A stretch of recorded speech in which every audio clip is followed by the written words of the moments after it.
it great.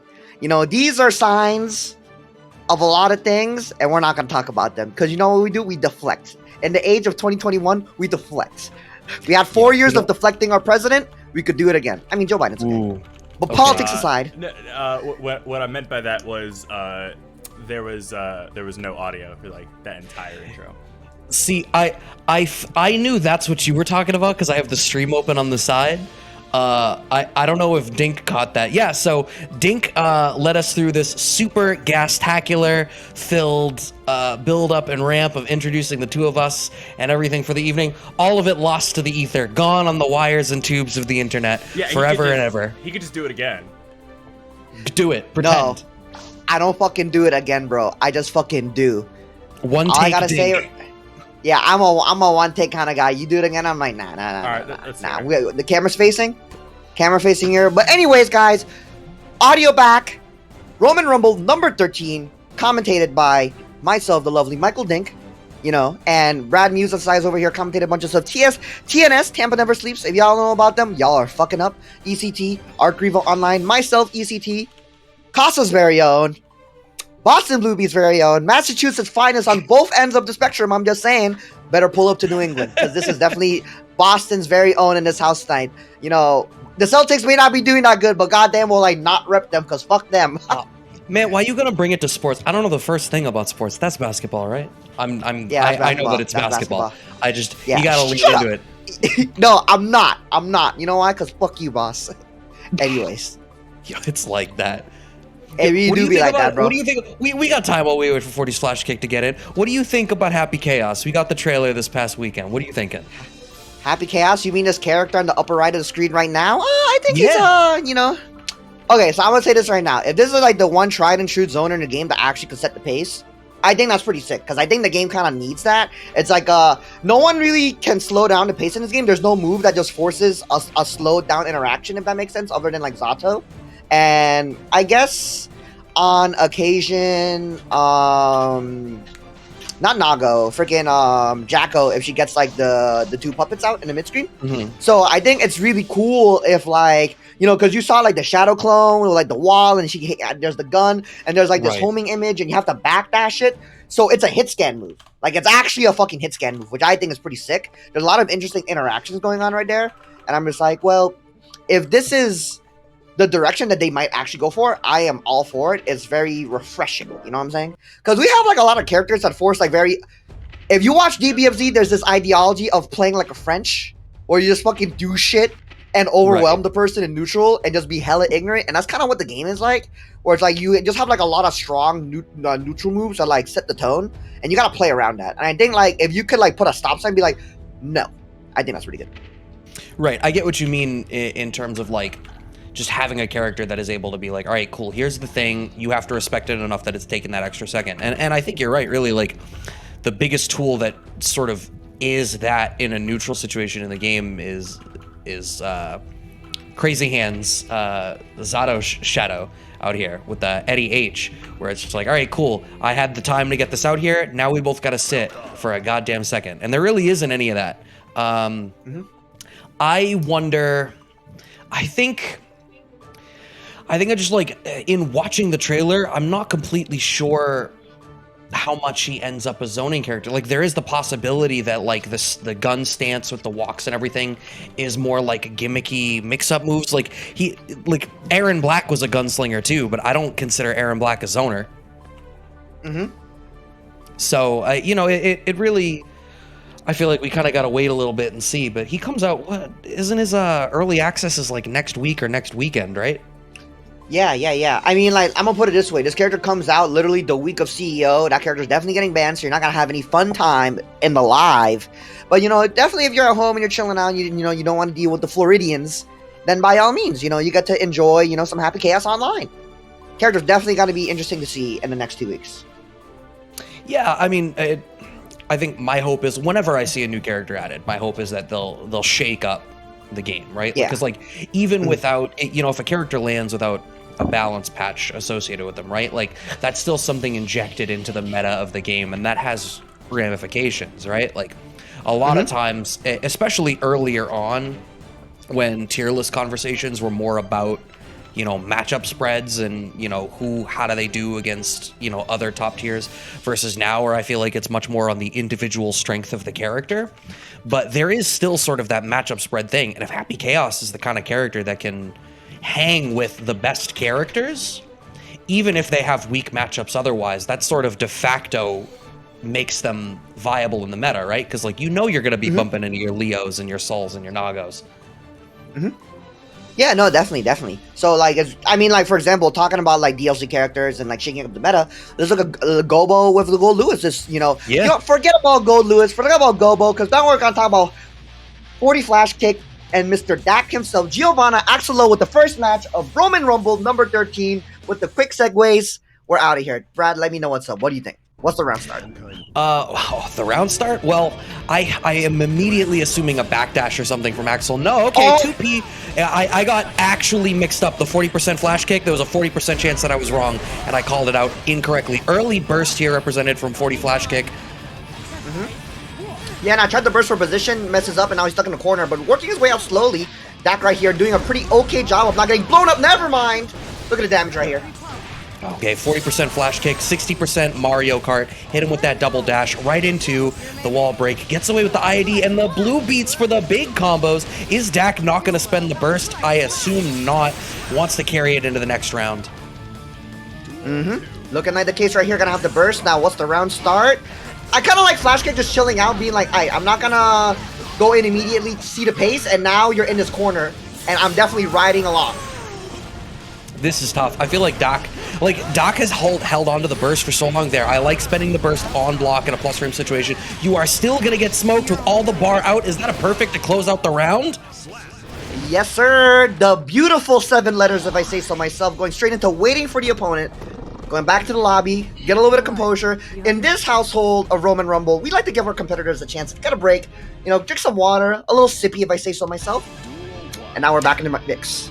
Yeah, what I was going to say is DaC held on to the burst for so long, and the fact that wall break happened so early in that second round, it put him in this really unfortunate spot where, like, if you didn't burst the next combo, you might die, which made burst near mandatory, which means burst baiting becomes that much easier. Lands with the command grab here, does DaC, doing a little bit better this round, but full commits to the 5D and gets punished for it.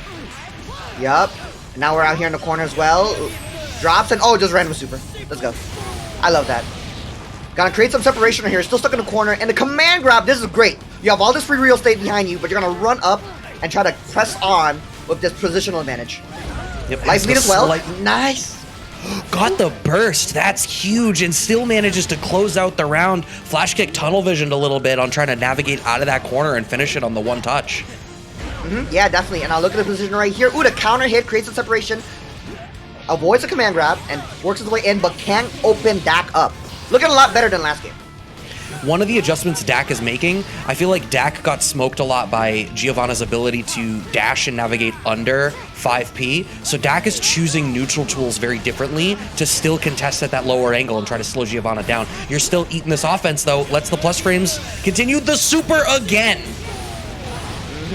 Yeah, now 40 flash kick, not respecting the metered options right here. But still gets in, burst for position, and okay, blocks the instant overhead.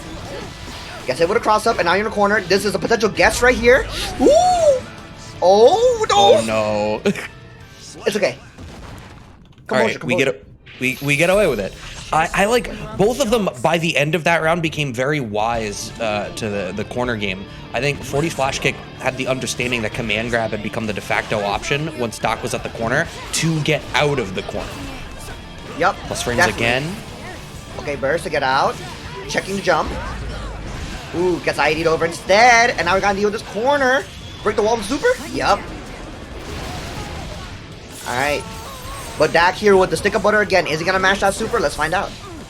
No, he blocks the cross up critically. The super now, though? Nah, we're gonna block that. And the punish, we do not get knowledge checked in this household. Let's go. You know what? I'm okay with that super there. You don't get to take the bar with you, but if it had landed and you reset back to neutral, it's a little bit more time to try to recover your burst. You can make that work economically. What you cannot make work economically is not blocking these cross-ups and continuing to give Flashkick these opportunities to generate additional frame advantage, generate additional pressure, generate a wall break, generate a second perfect in this set here. Closing out 2 games. May not be back-to-back, but with perfects. Looking pretty clean with the 2-1 lead right now. My thing right here, right? We're talking a lot about the corner situation, but I think there's a lot of things to talk about with the round start. There's a lot of situations where Flashkick is willing just to walk back a little bit and then just immediately pounce. I think DAC needs to recognize that, oh, doesn't realize it's first to 3. Get the man back in here, please. But as I was saying, if they're gonna chill out real quick before they act, just, you know, just check them walking back, hit them in their toes. You know what I'm saying? Yeah, no, I absolutely agree. And, you know, maybe if they have the chat open, they're hearing this sagely advice from one Michael Dink. Look, I'm just saying, you know, I'm a little bit of a coach myself. You know, I be giving some nice advice. I remember one time at Balance Patch, you know, the Boston's fighting in locals. Kite walked up to me, a DBFZ player, pretty good if I say so myself. Plays Soul. He walked up and he's like, "Yo, how do I beat Maz? Maz is a Nago player," and I was just like, "Bro, dead ass, go outside of 2H range and neutral jump." He won the set 3-2, and I was like, "Let's go." That's all you gotta do. I'm just thinking of the implications of like that piece of advice of like, yeah, so Nago, stand outside. That like that's the only thing you need, and I'm immediately like auto completing. I'm like, all right, what does that mean for the matchup? Man's got baited, didn't he? Yeah. Oof.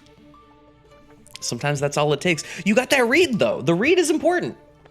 I mean, a lot of it is like, cause thing right, like if you're outside of 2H, you're outside of 5H, and if you're neutral jumping, you're definitely not getting hit by the 5H. So just don't get hit by 2H. You know? And then if you're not getting hit by either, then you get the IED in, and then GG's. But you know what is not GG's? This matchup when DAC is against the wall, as we're about to see right here, because if DAC doesn't, you know, line up his round starts correctly, he's gonna get himself in the corner again. Like so. There is, yeah, that was a slightly more explosive round start. There was still that little bit of hesitation there from Flashkick, but straight back into this corner now, has to spend the burst. Alright, a little bit of separation right here, and ooh, we're just mashing! Look at the damage right here. We're gonna break the wall? Oh, baby! Wow. Yeah, she does pretty okay damage if I say so myself. Not a lot, you know, it doesn't hurt.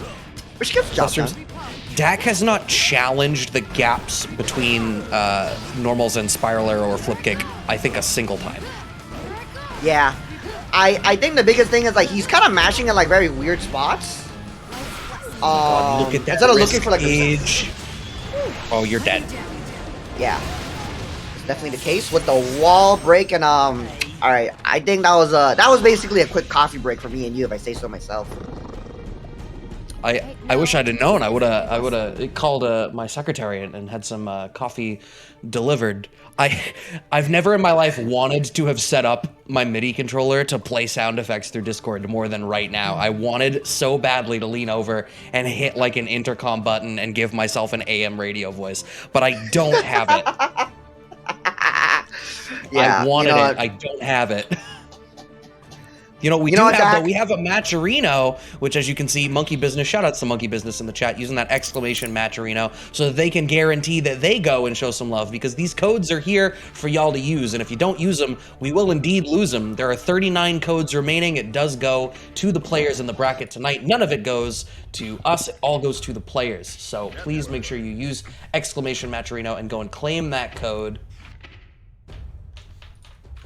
Third time's the charm on making this room properly. Third time's the charm. It's okay. We make do. Trials and tribulations come, but we will succeed. 25 cents per code, by the way, guys. Look, Matcherino is slowly taking away all the money that we can provide left. So you gotta do what you can and squeeze the blood out of them. We just got past Halloween. There are no more vampires. We're now on to turkey season. Whether or not I'm okay with you guys genociding people is a different story, but I do love me some meat. And you do get some blood from some meat. How do you do the rematches? Is it rounds to victory?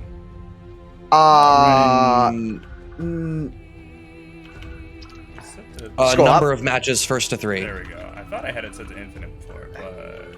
There you go. I assumed that it was too. Did it boot him at the end? I don't know. It's fine. We're good now. That's what's important. Yep.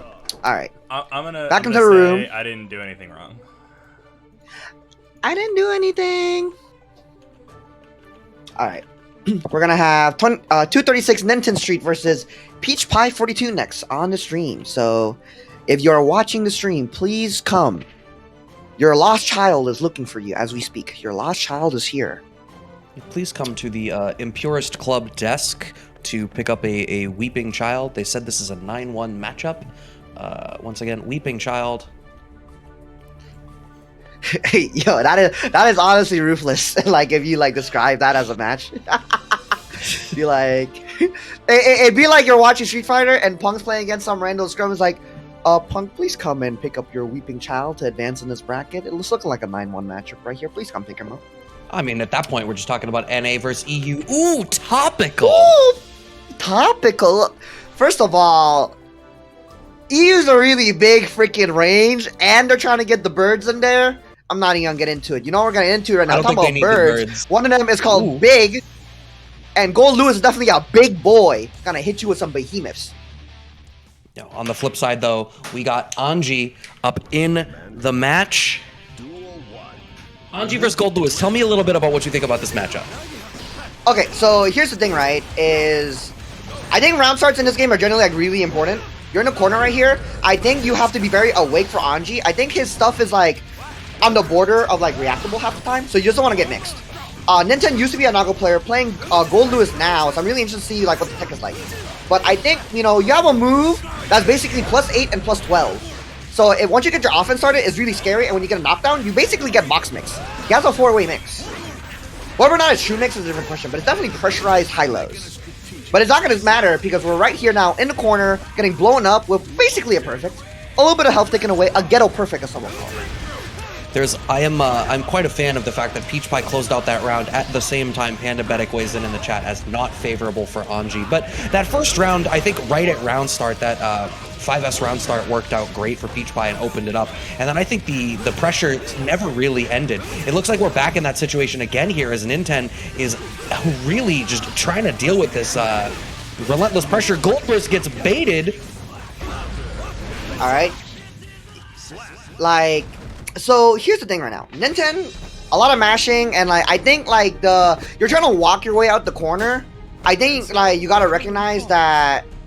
I think it's JH is the button where you like summon the coffin with the tentacles. That's a really good button to try to contest. And like Anji like has like 6P as like his best anti-air. Like test his reactions. You're in a corner here now. +4. So here's the thing, right? With fan is +4, but all your buttons like at that range are really slow. So you don't have to be worried about that. So Ninten, whether with intention or not, doing a good job of mashing or backing up. Yeah, I will point out, I think Ninten on 2 or 3 occasions now has tried to cash out with those empowered special moves, but PeachPie is doing a great job of just guard porting through them. Ninten has the life lead here and is actually, I was gonna say in the corner, but no, we've pushed back to mid-screen, but the chase down from PeachPie just making sure that the screen is absolutely covered with fan hitbox. Yeah, I think another thing too is like I think Ninten probably isn't like used to the matchup right here because there's a lot of situations where PeachPie is like resetting the pressure, and Ninten's not really like challenging those situations. Yeah, I mean it's not wholly dissimilar to what we saw in the last game, right? Different characters, but fundamentally we're seeing people getting away with a lot of stagger pressure and going unchecked on not entirely honest offense. So like right there, like they go for the Fujin low option, and then he tries to contest. Backdash instead creates a separation, but you still contain them in the corner. So now you have the positional advantage. Run up here with the button. All right. Oh no, drops the code, but like did not react to the whiff. Bad burst instead. Yeah, that's a real shame. Getting absolutely rushed down on. I mean, at least let me see some 2P mash. Finally an anti-air. Gonna try to navigate our way out. An unfortunate trade as the meaty does not work out. Okay, we're calling down the orbital laser. Yup. All right, you have the positional advantage right here. Nice reacting to the dance. And that's what I was gonna say is the way that PeachPie is using the dance so much, we need to see both of those things that we just saw, either deliberately baiting out the dance and spacing it out, or just throwing it. PeachPie's going for the dance through these special moves, so I feel like representing throw is this option and just putting out something to bait the dance and then waiting to blow it up. I think that's the adjustment we need to be seeing from Ninten. We are starting to see it. Yeah, definitely. All right, got the anti-air right here, but ain't able to keep the advantage position. But slowly walks about the corner. Ooh, that's a good hit right there. Oh, misses the meaty timing. It's a real shame. All But right. we're finally seeing these checks. The 2Ps critically slowing PeachPie down just a little bit. But now you have to eat a drop because we went for the overhead. Low option PRC forward. We use the YRC. Doesn't want to eat the mix. Yup. All right. Really awkward position right here. Does have burst and a stick of butter, but just runs in and gets hit, but doesn't convert off the. Tried to bait the burst probably. Now you Was gotta deal with waiting the for that. Thunderbird. Oh. Oh. Well, we're gonna see what's going on right here in just a moment. Checking the components connection. All right, we're Alright, you blocking can the tell Thunderbird. that drone is out here intercepting some packets. Okay. Ooh, the 5K. Lucky hits. Are we gonna convert? So hungry to bait the burst. Just take the kill. Oh, the dance. Oh, and the miniguns! Hitting this man with some pristine American ordnance. What is it? Mm-hmm. Anyone there? All right. Whether reacting or just doing it, How do they stopping these idiots from doing butterfly mid-screen is important. That shit's slow. Don't let these guys get away with that, kids. We're gonna be 1-1 now. Ninten out here letting people know. Alright, I just gotta warm up. See, I'm not sure if it was a reaction because there has been a tendency from Ninten to let these special moves fly. I mean, that's what they're there for, right? But the tendency had been for the drone because the guns got blown up so bad and you're stuck in recovery. So the drone has been the option to bait dance. So it's entirely possible the gun was, you know, a deliberate call. Finding the way out of the corner, has to PRC forward. Does PeachPie to not get punished? Yep, alright. Afraid of the butterfly, just chilling out instead. Walks into the corner instead as a result, and this conversion with the wall break. Alright. We're gonna respect the plus 36 on this knockdown? Yes. We are. Gonna FD out, try to trade separation, but you're stuck in the corner again. Oh, man. Ooh. Tries to get out, but caught in the scramble after the fact. PeachPie gonna close out the round anyway. Yup. Very unfortunate right there. Gets out, but like, you know, at what cost? And now we're here dancing in the neutral. Ooh, that JD! You know, hella active. Oh. Yeah, a shame. The call on the gun was worried about trying to shut down the butterfly again. And you can kind of see, round start position does not seem great for Ninten. Really wants to back off a little bit more, have the space to try to contest from outside of like 5S and dance range, and then earn the space on the screen with the special moves. If PeachPie keeps being the aggressor, it's going to be very hard. Finds the overhead. That's aggressive. Burst is baited. That's depressive. Yep. Drops for the kill, but it's okay. Pressure, PRC right there, plus frames. And Butterfly, you're gonna have to hold this mix. Oh, Butterfly in the sky, you know how I feel. Ooh! The Fujin to take the round right there. Gonna be moving to a 2-1 lead right now. Remember, guys, this is first to 3, so don't leave the room. Well, man. But I just want to talk about it here quick, Brad. So, you know the Behemoth Typhoon, just plus 8, plus 12, blah, blah, blah, blah, blah. In this Behemoth Typhoon, these plus frames at this spacing doesn't mean much. And PeachPie is doing a good job of, like, after blocking Behemoth Typhoon, just separates. Forget what I'm saying with the punish right here on the landing. Oh, nice. Swings through, does not respect after the butterfly. I like that burst, earns the momentum back in the corner, forces the burst out of PeachPie, call out the drones. Alright, Thunderbird again, plus frames. And this is where you don't want to be. Oh, I feel like that was a misinput. Alright. Fujin blocking out. Alright, Butterfly. Trying to challenge it to 2P. But slowly getting pushed back to the corner. I like the adjustments though, like Nintendo needs to find these spots to try to slow PeachPie down. Okay, finds the way over, steals the corner position. Unfortunately, missed times. We're seeing a couple of those execution errors on trying to meaty out of the normal jump and it's not working. Are we gonna find the wall break here? No, the combo drops. YRC's right here, good positioning. Okay, thinking there's a throw, instead gets clipped by the toes. Alright, they're just swinging right now. Look at the health right here. Chip is an option. But Anji's gonna have the meter and is gonna kill? Yes. Oh my god. Just by a hair. And this is set point now for PeachPie. And once again, right at the tip of that fan range, making it the way in, earning the space on the screen to throw Nintendo all the way to the corner here.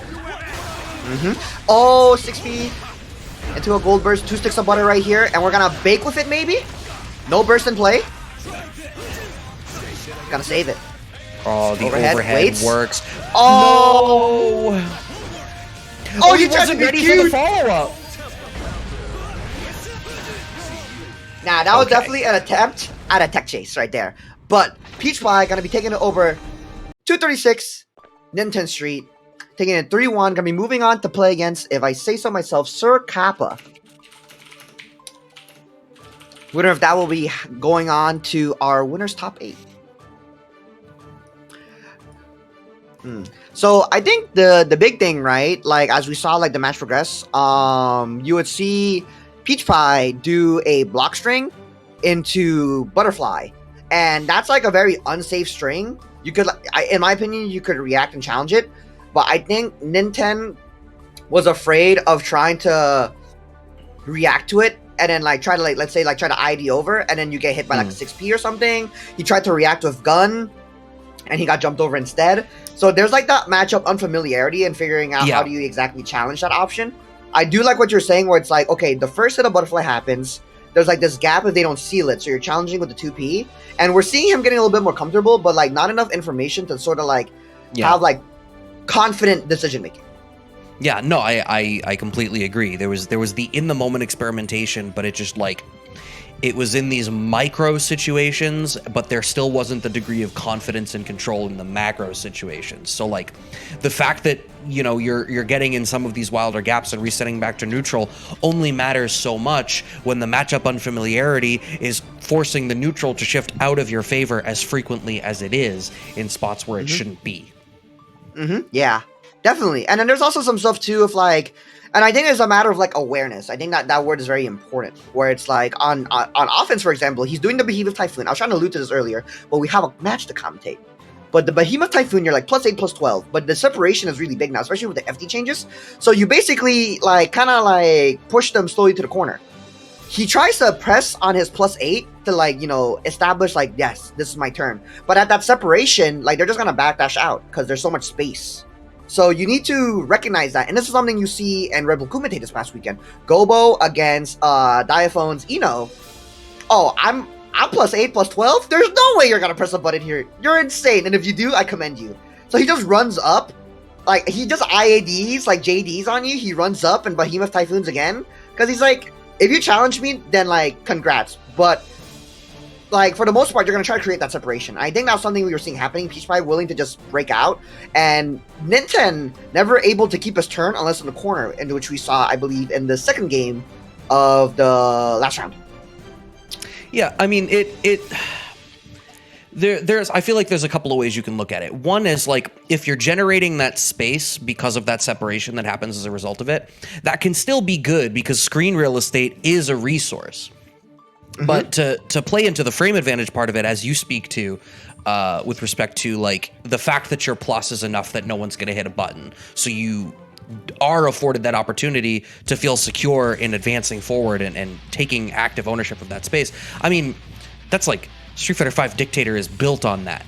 Like Psycho Axe is only plus enough for like medium buttons or something, but you see people giving it so much respect that you see axe into axe into axe, and that's the way that you got to be disrespecting people with characters like that and tools that are that belligerent. You got to make them question, like, is this even that plus? Why am I letting this happen? Letting Jaytsu get smoked right at the round start as Chetoo Gamer open it out with Leo versus May. Oh, just a wake-up throw? We're patient. Chetoo out here. I love Chetoo. Oh, you tried to be cheeky, but it's like a mash with a close slash. Ooh, words. No, that's far slash. Anyways. Alright. Dance around right now. Jaytsu got the meter right here. Sends out the burst. Ooh. Dance around with the 6-speed Chetoo. Yup. Awareness. Oh, what the... Ooh, you saw that shimmy, baby? Yo, I was just talking about some Street Fighter stuff. There's a Street Fighter shimmy for you. Ooh, we dancing. Chetoo out here. This is the excitement I need in my life. You know, we're dancing, a little bit of waltz, bachata. And still getting headshots. Look at that. Oh my god, the dash in, dash out. Whew. Look at this disrespect. Getting absolutely smoked. Jaytsu does not seem to have any idea how to approach what is happening on the screen right now. Ever so slightly alive as a result of this wall break. Oh, hit him with the Leo copter. Whew. There's definitely a copter in the sky right now, and it's telling Jaytsu, you gotta wake up. There's definitely an ambulance. They're on the, they're pulling them up on the strings. You know, that looked like a slaughter right there. But can Jaytsu wake up, recover, and come back in the second game? All right, cross up gets smoked. The delay specifically for the burst bait. I'm about it. Ooh, just DPs. Yup. Don't let them dolphin in your face. You got a DP. Let them know. All right. Chetoo's stagger game looks so good right now, and like you need to challenge in a stagger game, but the construction of the offense is so good that I don't feel like there's a specific spot that is like, yeah, that's where you challenge. Finally, Jaytsu finds a little bit of momentum, but never mind. This is a DP. Ooh, the burst. All right, this is the position you want. Baits a burst. Oh, the bait's DP, I meant. Second DP baited, whether intentional or not, but just didn't act accordingly. Forcing him to spin a meter right here. And this is a guess for game situation with the overhead. Alright. I'm getting mixed. I'm just watching this and it's just like, all right, we're back in neutral. Okay, the DP's rocking a little bit too much. Jaytsu finally wise to it. That's some big damage, but gets whiff punished. The cross up, you have to know the cross up is coming. You know he wants out of the corner. Yup, definitely. And now we're dancing here with the back turn stance. Oh, remember, that baby plus, even if you block it. Reversal. Against the throw. Let's go. All right. Nice. Be careful. PRC's on the board, but catches. Oh, no. I like what Jaytsu was trying there. The burst gets baited. Okay, so now we're in between rounds. I saw the attempt there from Jaytsu. Jaytsu had the life lead, but saw, like, with the way everything was going, wanted to reset back to neutral and get out of the scramble because they're clearly not comfortable in the scramble. Here's the problem. Chetoo has been absolutely precise, surgically so, with these long-range buttons, these far S's, to really open this offense back up. There's not a spot on the screen that feels safe. Yeah, no, definitely. I mean, like, look at the position right here, the guard point stance. Like, he's doing a really good job of containing, and Jaytsu is not doing a good job of, like, keeping her turn. I mean, this isn't even her turn right here. She's about to get cooked up. Look at the health! Oh my god, there could have been a whiff punish on that slide. We ever so slightly didn't see it. The dash on the dash gets smoked by the reversal super, but it doesn't even matter all that much. Gets away with the PRC after the DP. And I like the small neutral jump there. You know, forget even this round with the fireball. The small neutral jump there to avoid the anti-air, really good. Keeping your turn. Let's go. All right, dancing around. Ooh, good anti-air. Now we're in the corner right here. This is my jungle gym. You are not allowed in here. All right. Ooh. You can tell that Chetoo is saying it with their chest. The gold burst, oh, the last frame of the gold burst manages to connect. We get the offense opening up, but too far away for the 2D after the 2K. All right, chilling right here. You see the situation now. I don't think they have enough time to hit the cross up. Oh, with the PRC too. All right, danger, negative penalty. You better start moving forward and get hit by DP as a result. All right. All right. Oh, tried to go for the air throw. Really ballsy. Too far away after the 2K. That keeps happening. Oh, misses the combo. That is crucial. Oh, yeah. Oh, with the IB2 with the kill and the super. That's a way to end it right there, baby. That's a 3-0. Looking over here with Chetoo. Gonna be moving on to winners top 8. That is definitely a performance, and I have Jaytsu. You know, I'm sorry. I would love to give you props, especially in the newspaper. You're not allowed to talk shit, but this is commentary, and you definitely got fucking wiggly washed. So good luck, losers. Yeah, one of the things I want to give Chetoo credit for, obviously Chetoo really, completely commanded, I think, the overwhelming majority of the ground game there. But the tendency to DP, specifically in situations where Jaytsu's immediate reaction is going to be to cancel into Dolphin off like a far 2S, you could see the effect that it had on Jaytsu. And some of the interactions at the very end there, DP comes out after a blocked 2S that blows up a late cancel into the Dolphin, at which point every subsequent interaction after that, you saw Jaytsu wasn't comfortable even going in at all. We saw these like max range 2S's on block and then hesitance and waiting because Chetoo had Jaytsu so afraid of the reversal in the gap that Jaytsu wasn't pressing any of the offense that they had. Yeah, nah, that's definitely the case. And I think another thing too is just like the way how, like, let's say you have your offense going right, So Chetoo is really doing a really good job of like winning like the initial starts and then like working your way to the corner, and then like he gives up the situation to like keep the positional advantage because you don't want to overextend. You know, IDing out of the corner is like very normal in this game. So you do that. Jaytsu comes in, gets their offense started, and then it doesn't matter because you can't open Chetoo up. So as a result, like you just push yourself back in, and he's doing a really good job of like containing that situation. And then like the smart DPs do containing the meter, and it's like he's really on point with the 6Ps. So you have to challenge him at the horizontal plane. You can't play him at the diagonal or the vertical axis. Yeah. Mm-hmm. Yeah. And I mean, you saw that with punish. You saw that. You saw that Street Fighter with punish. Yeah. I mean, it was thorough and dominant. Yes. You know, so we're definitely out here talking about axes and all that stuff, looking like a little bit of geometry. Sometimes you got to think about quadrants. I'm brushing up on my Marvel 3 before CEO, and I'm just remembering, I'm like, oh yeah, this was a game of quadrants. You split the screen into 4, and it was all about the what quadrants could your character control. Well, you know what? You know what we got to think about though is using those Masterino codes. That's oh yeah, I think about that all the time. Mm-hmm. What do we got? Yeah, definitely think about the Matrino codes. Alright, we are here right now at... Oh, you know, I appreciate you guys right here. You know why? Because last time we were here, I believe we were at 39 codes, and now we're at 25. So that's like 14 digits right there. You know, that's 2 sevens a week. 2 weeks, if I say so myself. 2 weeks, in fact. 4, if I say so myself. CEO. And a week, we're going to have WASD Live. In Manhattan, over at OSNYC. Grand Blue versus Guilty Gear Strive, Uniclear, and Melty Blood type Lumina. Check out for that. That's a damn fine selection of games, if I do say so myself. Yeah, nah. Grand Blue is not dead. Kind of like that meme. Darkstalkers is not dead. Yeah, except Darkstalkers actually is, but Grand Blue is on the up and ups now that we're back to some offline space. I know a lot of people had a lot of love for that game, and a lot of people continued to show love for that game through the online space, despite the shortcomings that the game had in trying to carry its own momentum through despite its shortcomings. Mm-hmm. Yeah, nah, I mean, it's like... I mean, I'll put it this way. I talk to St. Cola all the time. He's like, man, like, I want to rock with Grand Blue, but Grand Blue ain't rocking with me. Also, I don't like the current patch. Current patch is not sweet. But a lot of people definitely love that game. I mean, Zombie always out here playing fucking Cagliostro, Uncle Cag, as people call. But you know, that's Dormancy. You know, Maine's very own. Would love to see him on the mic again. But right now, we're gonna be on the mic with the letter V, also known as Vava in the bracket, against Mike Saftig. Mexico's very own. I'm just letting you know right now, Mike kind of fucking nice. So we'll see if Vava's up to the challenge.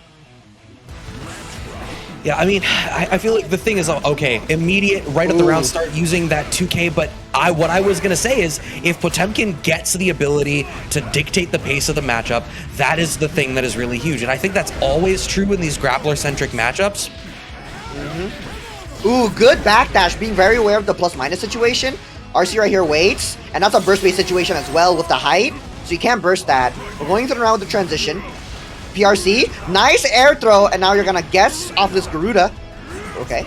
Oh, I like that. You think you got strike throw, Soul. I'm sorry. Finds the backdash back, and just like that, we're gonna get in. Are we gonna be able to kill off of this combo? It is Soul. What a silly question to ask. Of course it's gonna kill off this combo. Come on, baby. Alright, dance around right now. Not as an explosive start, willing to chill out. Alright. Ooh, choice of music too. Blue Waters, Blue Skies, I believe. Oh, far slash, but no full conversion. I literally just had the same thing of like, oh, what track is this? No, sometimes the music be bopping like how they're swinging right here, bro. They definitely are swinging to the beat of their drum. Oh, minus frames. Sometimes you gotta bop it, sometimes you gotta twist it. Oh, you gotta pull it! Alright, Garuda right here. But the separation, and you keep this back contained. Oh man, the new buff. Oh, I like that. Right. The down tilt red RC, managing to make the way out of the corner. Oh, we're really gonna wall break off this egregious nonsense, aren't we? Yes, we are. Look, Mike Saf is not here to joke around, bro. We got combos for days. This is this definitely clip central. Ooh, we're gonna have some optimals. Check this shit out. Bam! Yo, you saw that optimal? Just Soul things. I just like, every time I see this character, I specifically see like re-jumps with that 5K. I'm just like, that move needs like 2 more startup frames. Nah. Totally fine. We're good. We're chill. Character. I'm sure. Look, I'm this sure character Mike's got staff no is plus all frames. on board with Miles. it. Yeah. I'm sure Mike's staff is all on board with it. Look, Mike is out here to party. You see all these fancy combos we got out here? So instead of reflecting on themselves, Pretty much dancing on these trues right now. But Vava was doing a pretty good job. And I think the way how these round starts have been going, like, ooh, I'm gonna just let you talk right here because they're just swinging, and I'm not even. What I was gonna say is Vava did a good job of, I think, finding the opportunities. It was just the wrong offensive reads. I think there was a belief that Mike was gonna up back more than they did. So I'm gonna wonder if we get to see that happen at all, as Mike is really in the driver's seat here. There we are with the PRC, has to spend the burst, does Mike, after Vava does find that opportunity. All right, this is a scary situation right now because you got all this pressure right here on basically a guess for game situation. Yeah. Oh, you just 5K. we just make a brother. You think I'm gonna the mash? Imagine 2 more frames. This is a 3-turn button, baby. The consistent 2K at round start from Mike, clearly, like, that seems like a very practiced decision at round start spacing against Potemkin. Yeah, I think because like you beat the 5P. I don't know if you beat the 2P or if it trades, but you basically avoid like most of the options and you can react to them jumping. What you're not gonna react to is all that damage. You'll never You'll never ever get comfortable with all the damage. But we're gonna reversal super instead. Just like that, the great equalizer. But look at the meter situation right. PRC, close slash, gets sport game. The patience. Plus frames on plus frames. Not aware of the chip situation, but it's okay. Even on rounds, Mike is not no slouch.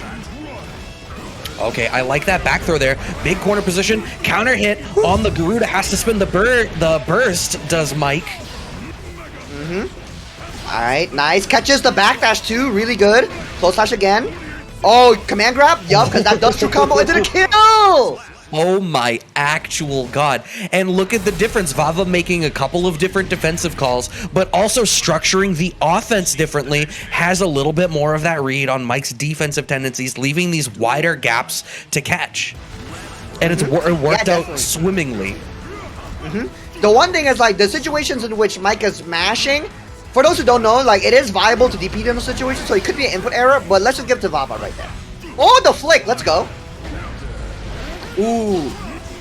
I don't know what he mashed, but definitely got counter hit. Alright. I just realized we have English voices on. Hey, beat that way sometimes. Oh, nice back throw on the mistimed meaty from Mike. Plus frames, went for the command grab. Now we're starting to see a lot more of that up back from Mike. But if I've noticed it, has V has noticed you can PRC drift into that command grab. Mike continues to not be ready for that.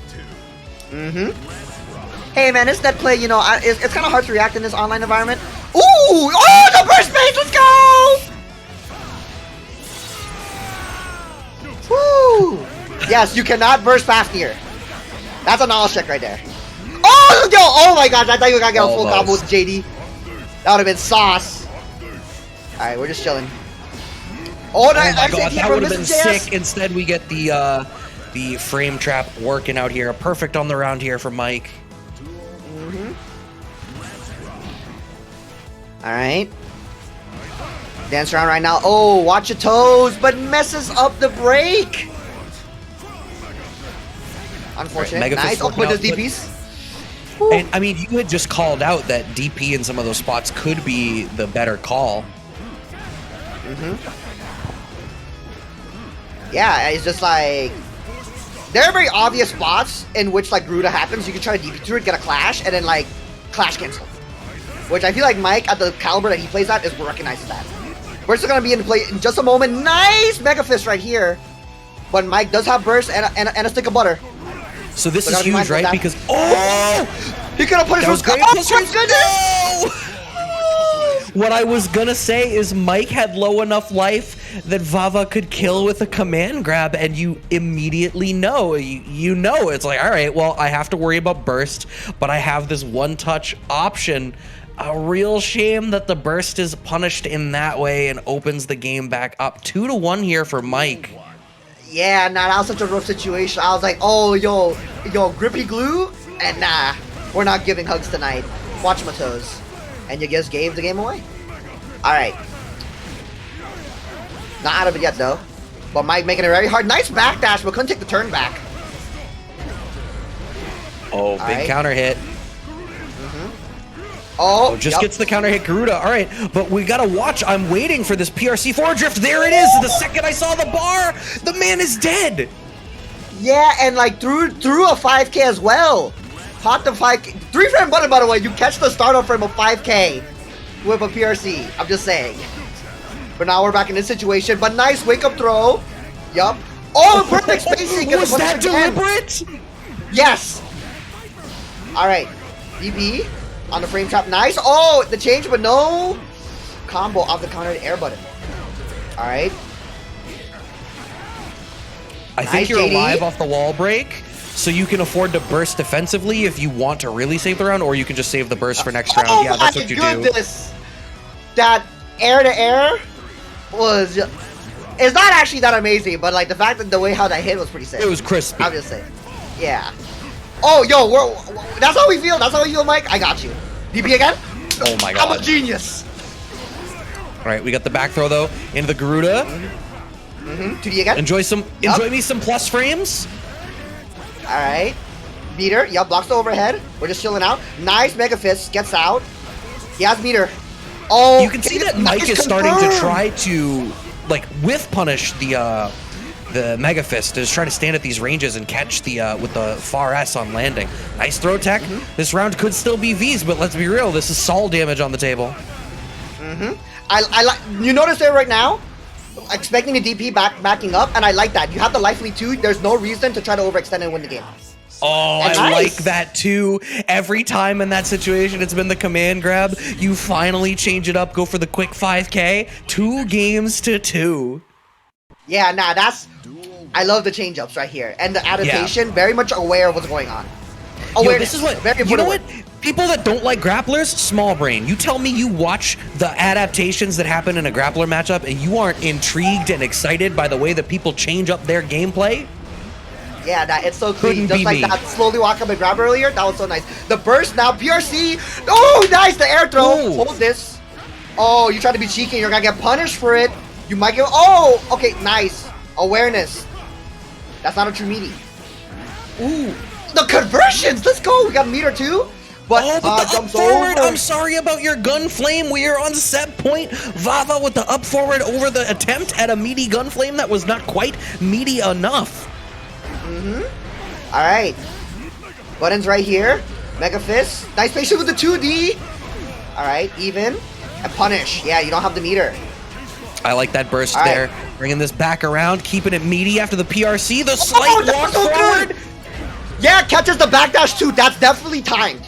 That was so good. Oh.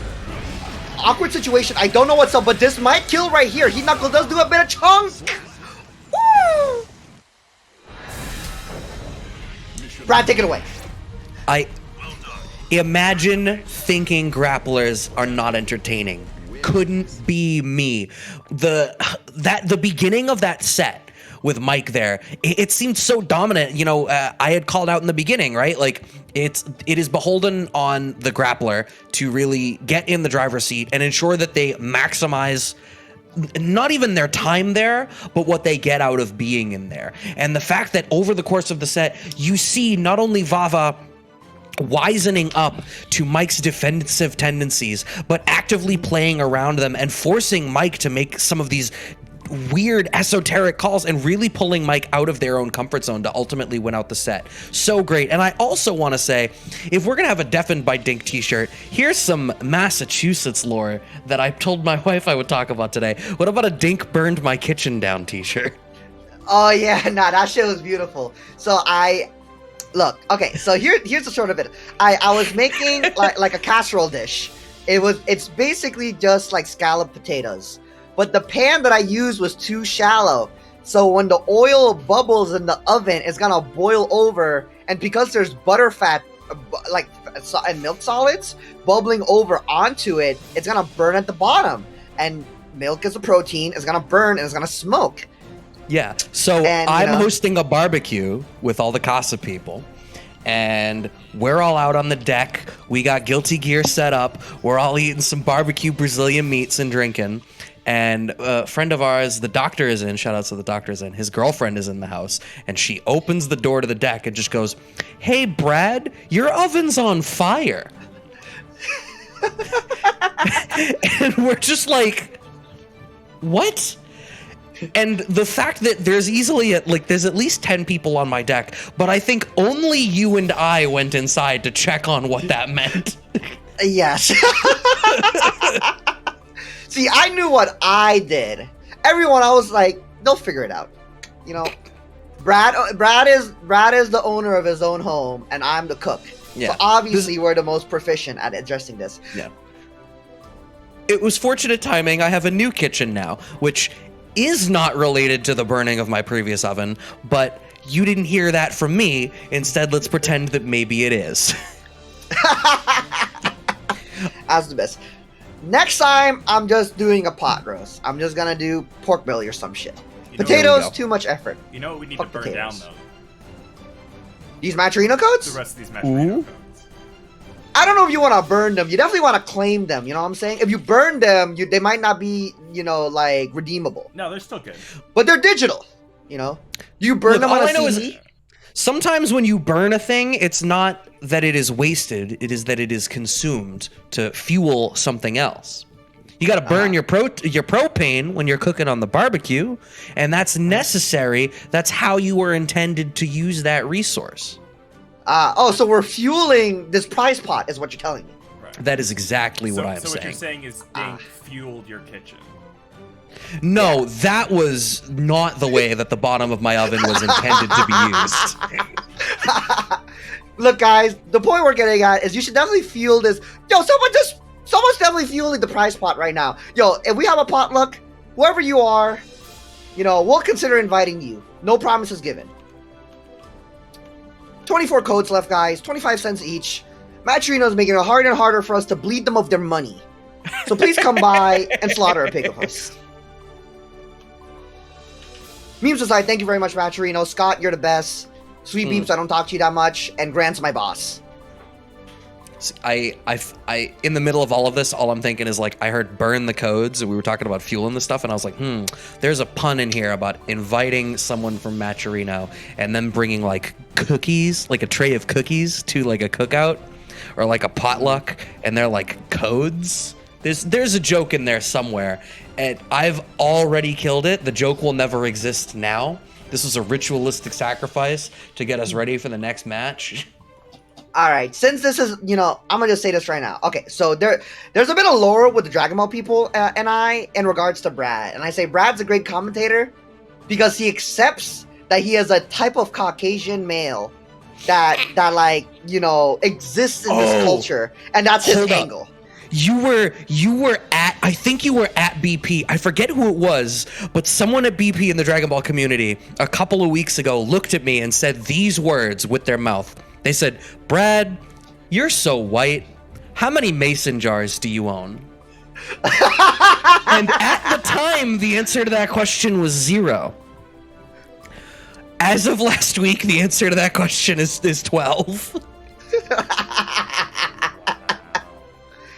I had we harvested the jalapeno peppers that I grew in my vegetable garden, and I had to make sure that they didn't go bad, so I needed something to pickle them in.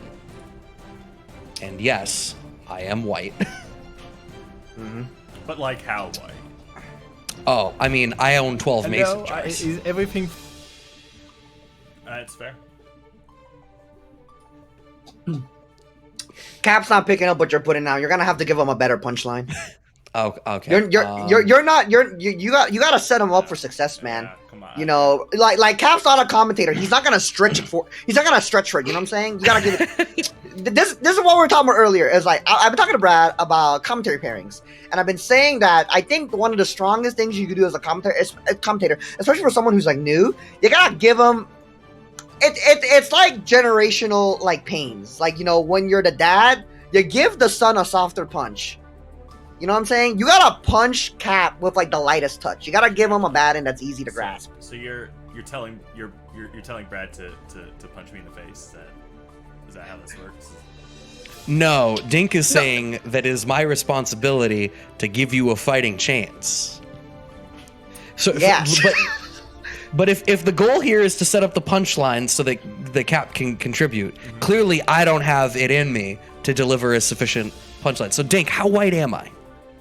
How white are you? I don't know, man. I mean, like, you don't say mayonnaise is spicy anymore. So it's a question of like, is mustard too peppery for you? Like, does it make you squinge a bit? Do you like yellow mustard? Or are you more like a Dijon? You know? If I go for mustard, I go for a Dijon. Okay. So there's definitely, like, we can take a little bit of kick. Your wife is Brazilian, so I feel as though, like, he's transitioning. This is like you know, he's evolving. Like, we're no longer fucking a Pidgey. You know, we're definitely like a Pidgeotto. Sure. Yeah. Mm-hmm. Talking about Pokemon. It was also streaming some Pokemon card opening packs, you know, the other day. Come by next week or the week after, he might open some more. I think we bullied him into well, okay, I say we, but I bullied him into opening like all the boxes he owned. I see. Damn, we out here. I'm so shook that like Pokemon cards are a thing again.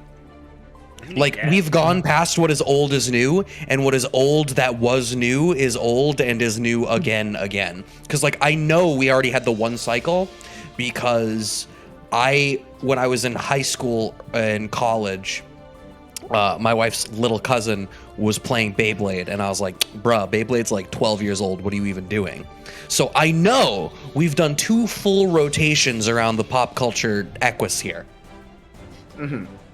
Equus, you see, that's how white he is. You see the terminology he's using? I'm 99% sure that I made up that word, and it is not a use case in that context. Can you spell it? But it sounded good, right?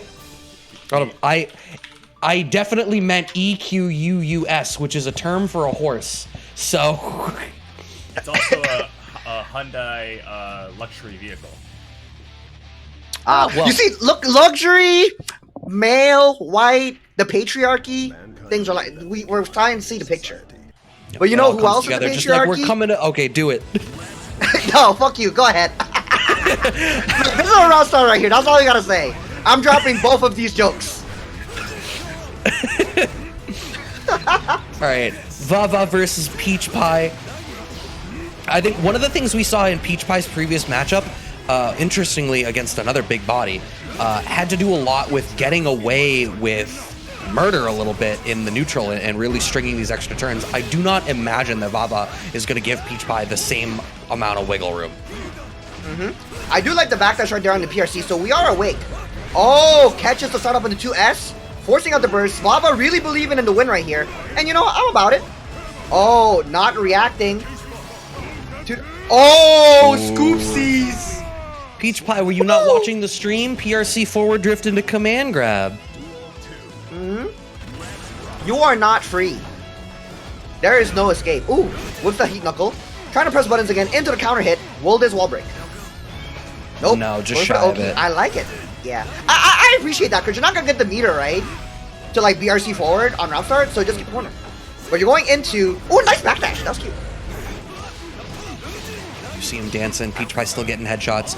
The butterfly comes out. Oh, nice air back throw there from Vava to steal the corner back. The burst gets baited, but the command grab whips. Again. Feels bad. Don't let this be a continuing story in this current narrative of Rumble. Roman Rumble, dude. Ooh. Dead? Nah. Oh, you tried to be went cute. For it. The You tried to be so backdash. cute. It was cute. I thought it was cute, but PeachPie is cuter, apparently, with the backdash and the whiff punish. Vava in this next round with the burst on deck. But smacked with the big counter hit right at round start, so that burst is immediately gone. Oh my goodness. Alright. Pressure right here. PRC again. Oh, I like that. Neutral jumping, but doesn't get out the corner. Ooh, and about to get grabbed out of his dance. Alright, guess for game, bitch. Oh my god, that was cute. Yeah, guessed wrong. I love, and once again, we're seeing the adaptations at play here from Vava. And like, we're already seeing the changes in those situations to catch the up back from PeachPie, and the tendency to use these grabs in these ranges where dance is the option to bypass the neutral. Vava knows to represent that option in this matchup. Alright, chilling off of the butterfly, doesn't want to mix off of it. Catches the toes. And now you're mashing. Burst out. And this is the big thing right here, right? It's like how you gonna work your way out the corner. PeachPie's doing a pretty good job of containing. Nice. Alright. Alright, goes for a single overhead into low. You can double overhead in a situation, by the way. Alright. Alright. Ooh, nice patience. Catches the backdash, but not out the corner yet. That's a super important skill to have as a grappler, to have that patience to really wait and try to pick your shot. Unfortunately, doesn't end up working out in the grand scheme of things for the round, but the willingness to just sit back and take all that offense without taking a big risk that was unnecessary is huge. Speaking of big risk, there was a big risk taken from PeachPie, taking all that damage. Just barely alive. Right here. Yep. Oh, he thought he was gonna get Tipper to force the meter out. Alright. This is fine, you know, because like, you're not going to break the wall. You're going to have to hold this Oki, but you have a stick of butter right here. And, yep. Nice air throw, yep. Yeah, you could just, the moment you see a whip, you just react an air throw. And just, you know, now this is, yeah, not dissimilar to that first game, has the burst advantage going into this last round. PeachPie is going to have burst back comparatively quickly. Slidehead makes it through the fan toss. Oh, command grab working out. That's huge lead. Nice backdash on the time meteor right here. Alright. Ooh, misses the combo right here. Dances through, PRCs to get around it. Nice! That is such good awareness of the interaction that's happening.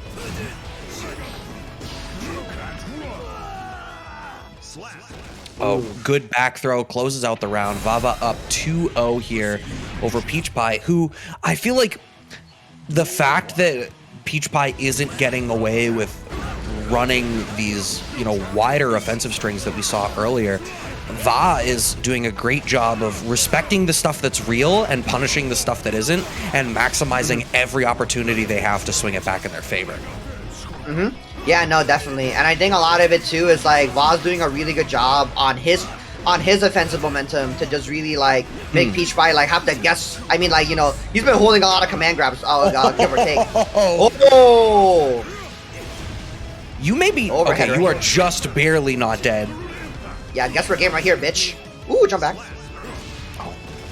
But smacked on the IAD in as PeachPie tries to take the turn. And this is set point here for Vava to move into winners finals because this is one of the top 8 matches. Alright. I like the containment right here. Alright, punishes the 5H.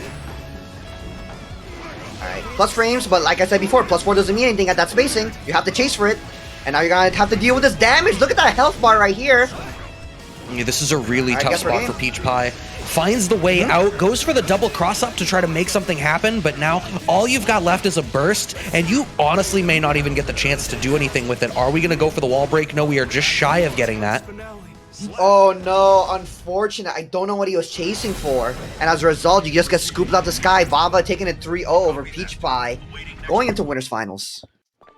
Yeah, I think Vava did, I mean, the great job that Vava did early on to dissuade dance in the neutral really afforded Vava the opportunity to control that mid-range, and ultimately it forced PeachPie. You saw PeachPie was having to make a lot of these riskier calls to try to open up the offense, but it just the opportunities that PeachPie did get to start just didn't pan out as much. This is one of those transactional matchups, right, where you know, your job is to keep them out for as long as you can and make sure that when they do get in, that you have made them pay more than they got out of it.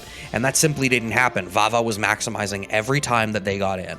And for a whole lot of the match was also the one that was more dominant and controlling of the pace on the screen in the first place. Mm-hmm. Yeah, nah, I definitely agree with that. And I think a lot of it too is just like, you know, the held dances are like a hard call out to like a react button situation. It's just like, you see like situations too where it's like, freaking Vava like whips like a heat knuckle out of nowhere, but because PeachPie committed to like the held dance, then like, I mean, command grab's like a 5-6 frame special. So that's really fast, to be honest. So like, you're just gonna get scooped even if he did like whiff the heat knuckle, and that's a very awkward situation to be in. Whereas as a result, like if you had just waited and just like played a pace, then you might have been able to get a whiff punish out of that situation. So it's really about like picking your choices or picking your moments. And like, are you really willing to bet it on here when you could get scooped and just lose half your health and then you're in an Oki situation? It's really scary, and that's why when you say it's like very transactional matchup, that really is the case. It's like, you know, you're really putting your chips on the line and be like, you might just bet it all right in that one interaction, because this character is very much an explosive character in a matter of which the moment he gets a lead, it's very scary to snowball. And the way how Vava is adapting to like your decisions and willing to like test your reactions or like your decision making. There's a moment where he goes for like a 6k OTG. Usually you go for Garuda because it's guaranteed. But then he just goes for command grab. It's like, oh, I don't think this guy's gonna jump. He's definitely expecting Garuda, and you get scooped. Or like, you know, you go for a PRC command grab, you jump. He's willing to adapt to that now, do a close slash instead, and you're coming back down to the ground, baby. No flying into their zone. Yeah, so Vava with that win moves on to the winners finals and plays the winner of Chetoo and 40 Flashkick. Now, what do you think is going to be the end result of that matchup? So here's my thing, right? So I think Gio is like a really good character to play against Leo, actually, because think about this: like you have really good whiff punishing tools. You have a very strong 2D that on counter hit, if they're active, like this leads into a full conversion. Her changes are really good and giving her more like routes. You don't have a lot of like very interesting air options, and like if you're a good Gio, you're very much keen on like doing anti-air like a flip kick, which has anti-air property. You have 6P as well. So there's a lot of that in mind, but the big thing is disabling the DP, which I think is really good for Gio because she gets like a safe jump off of like almost fucking everything, bro. Like actually, she just gets a safe jump off of like almost everything. So like you can't DP immediately. So it's like you have to guess at the very least like the first interaction. Obviously, if they try to like do this more like staggered containment style play and like start trying to mix in some frame traps here and there, you get the DP, and that's gonna be on you as a defensive player to make a decision. But I think there's a bit of a less mental ease on the Geo player, if that makes sense. Yeah. Also, you have a Yeah, I think I think the thing that I'm trying to think about is like for both of these players, we saw them both having these really explosive matches when they played, where they both really got to run over their opponent. So what I'm curious about is, are we going to be met with that intensity of the both of them, where they're just gonna, you know, put their faces down and run into one another, or is one of them going to be forced into that back seat and to have to let the other one dictate and play a little bit more reactionary rather than being the one who is setting the pace? That's the thing that I'm really curious about. What you talked about with respect to the fact that Gio has those opportunities to, you know, she can structure her offense in a way that is sort of safe from the DP, would lead me to think that she is, you know, going to be in a pretty good position if she is the one that is afforded the opportunity to be in the driver's seat.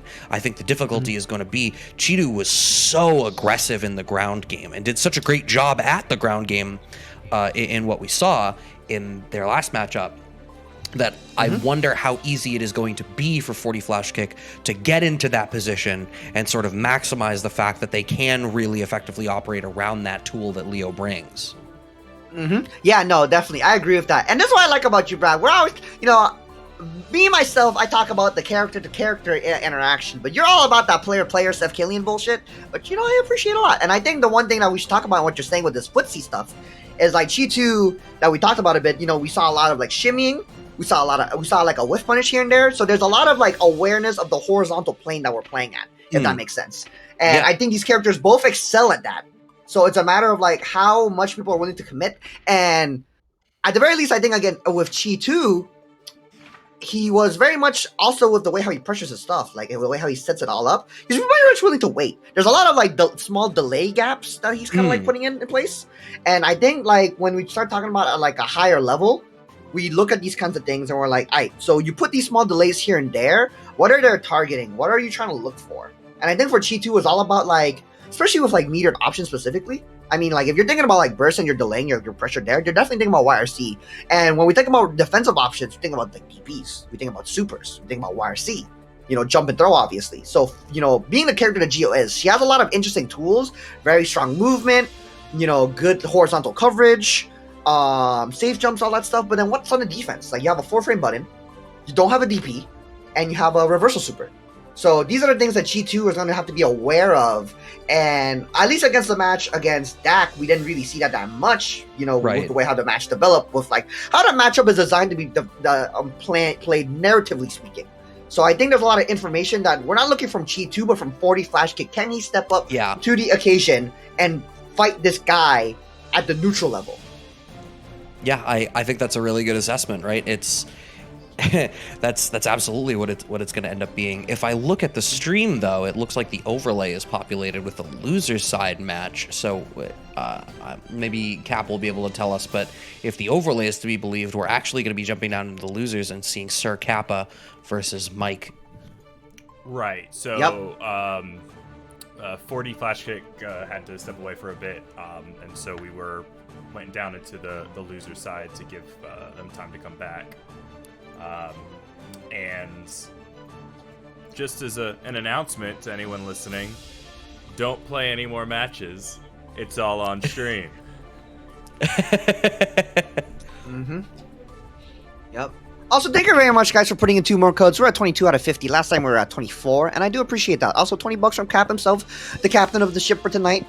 We're going to have Mike coming in just a moment, if not now, I believe. And I think the one thing, you know, we just saw Mike, you know, a bit earlier playing against Vava, very clean. I would say for sure, very much willing to do some ignorant ass fucking shit. SDP up in someone's face. He's gonna mash. You know, we haven't seen Sir Kappa yet playing the Naga right here. And as someone who, I play Soul, and my training partner Gravy Jones plays Naga, I'm very much aware of this matchup. I think it's a very interesting pace. So it's a lot about whether Sir Kappa is very much like a kind of person who's willing to just represent their options immediately in neutral, or they're willing to slow the pace down and figure out what exactly you want to do. Because it's going to be on Mike to dissect the wide amount of screen presence that Nago has. But we're going to have Sir Kappa and Mike on stream. I look at this matchup, and my thing with Nago is I feel like this is one of those matchups where it is even more critically important that you want to get into that tier 3 blood gauge, because it swings the ground game so much better into your favor when you don't have to worry about trying to contest with Soul's buttons. That little bit of extra range goes a long way. We did see that slow, more defensive, and let's see what's going to happen round start that you had called out. So I think the strongest round start that Soul has in his matchup is 2S, but is he ever near or there? See, I don't think Vortex is that strong in this matchup. There's too much too much horizontal coverage that also challenges like Vortex really well. I think Mike just has to be willing to run up and like challenge Sir Kappa when he's not willing to press the button. And that's like the biggest thing. So right now he's getting mixed right here in the corner with the plus frames. Mike does have meter with the double overhead off the piece, but no combo. No full combo. But this is going to be tough for Sir Kappa. No defensive resources at play here to try to make anything happen. The counter hit 6H, not quite going to be able to finish it off, but the far slash will close it out. Yeah, I mean, once Naga was back in the corner there with no blood gauge, no resources on deck, it's a really tough spot to be in. The command grab pick in the blue RC scramble situation was actually really unfortunate for Sir Kappa because it brought them out of that tier 3 blood gauge all the way and gave Mike the ability to control the ground game again. We're going to see a blood pop. That was such a good burst right there. Recognizing that you're spending all these resources. If you don't go into the super, you're going to lose all the situation. You're going to have to block the gunflame now. YRC's late. Catches the backdash, but no advantage. And you're stuck in this corner right here. Gold burst. Yeah. SDP, that's what I'm talking about. Mike willing to just, you know, let it go. BRC. Oh, blue RC forward drift. Tried for something cute, but the 5K anti-air works out for Mike. Yeah, so it's funny. Monkey Business, who we called out for being in the chat a little bit earlier, tweeted out today a rather pointed critique of people in the Nago matchup misutilizing burst, believing that people could make a more calculated utilization of their burst to prevent Nago from getting to finish their combos in ways that get the blood to go downwards and forcing them in that blood pop. That was a great representation of exactly that. Yeah, nah, because like when you're in the situation right here at level 2, you make them block like a 5H or like a 2H anti-air attempt, and it's like you can't like for one like Fuku forward and all that stuff. So then you just have to play the neutral situation, and look at right here, forget neutral, let's talk about this damage with the conversion into the wall break. Mike's gonna get a nice little safe jump right here, and we're in the corner already. Yeah, and this is tough. Oh, finds the 6P to try to sneak out, but not going to be able to close it out in the resultant scramble. Mike up the first round in the second game now. All right. Got some plus frames right here, willing to push him in the corner. Trying to 6P through something, probably a far slash, but instead gets hit by the gun flame. Ooh, that is not a good trade in your favor. Oh, God. Oh. That is, not kosher. Run up DP? Okay, nah. Or not that one. You can see that Sir Kappa is having a very hard time sticking out the tools that they have to try to stop what Mike is doing. And to Mike's credit, Mike is doing a great job of mixing up the air approach behind Bandit Bringer or just staying on the ground. But you can see, I feel like every time Sir Kappa is representing like a 2S to try to control the ground, Mike is already in the air. And the second we see a 2H coming out, we already see some wild stuff on the ground. There's the STP represented as soon as Sir Kappa gets something started. But we're about to pop blood again. And now you gotta play this game right here. Yup. You 5H, just gotta dash over. Nice text to throw. Tried the JD right there. Very interesting choice, but gets stuffed out. Very much a hard read decision. And then, yup. 2D and a revolver. To seal it right there. There's gonna be match point right here for Mr. Mike himself. Ooh, neutral jump JS. Very solid option. In the 6H. Sir Kappa is overwhelmingly representing like backdash into Beyblade to try as like these footsie tools, and it's just not working. It's surrendering too much space. Yeah, no, definitely. And I think Mike's doing like a really good job of like playing around the spacings that like Nago can play, but also not giving up space. Those neutral jump JS, especially with the changes to the counter hit, does a really good job. With the wall break here now, forget what I'm saying. With the analysis, we don't need that. 6H? When it's about to close out. Gold burst. What are you gonna do with this meter? Oh, the trade. Unfortunate. Punish this bad boy. All right, go for the blood instead. I don't know about that. Okay. I think I see what the intention may have been there. Maybe the fact that the command grab drains your blood for so long, maybe Sir Kappa believed that they could string together a very long sequence of special move cancels to try to catch Mike and swing back in their favor, but it kind of just didn't work out. And once we did reset back to neutral, it ended up being much the same as what it had been, which is that Sir Kappa, once they committed to a tool on the ground, Mike was already representing the counter to it. Yeah, nah. It's just like, it was kind of really rough to watch for Sir Kappa, because I think a lot of it is like, you know, Nago is a very popular character and Mike plays at a very high level. And I think, you know, you're very much going to be used to like very layer 1 Nago options, like, you know, representing the Beyblade, using a lot of like 5H. You have to be aware of the fact that like, yes, Nago has a very like strong horizontal game plan.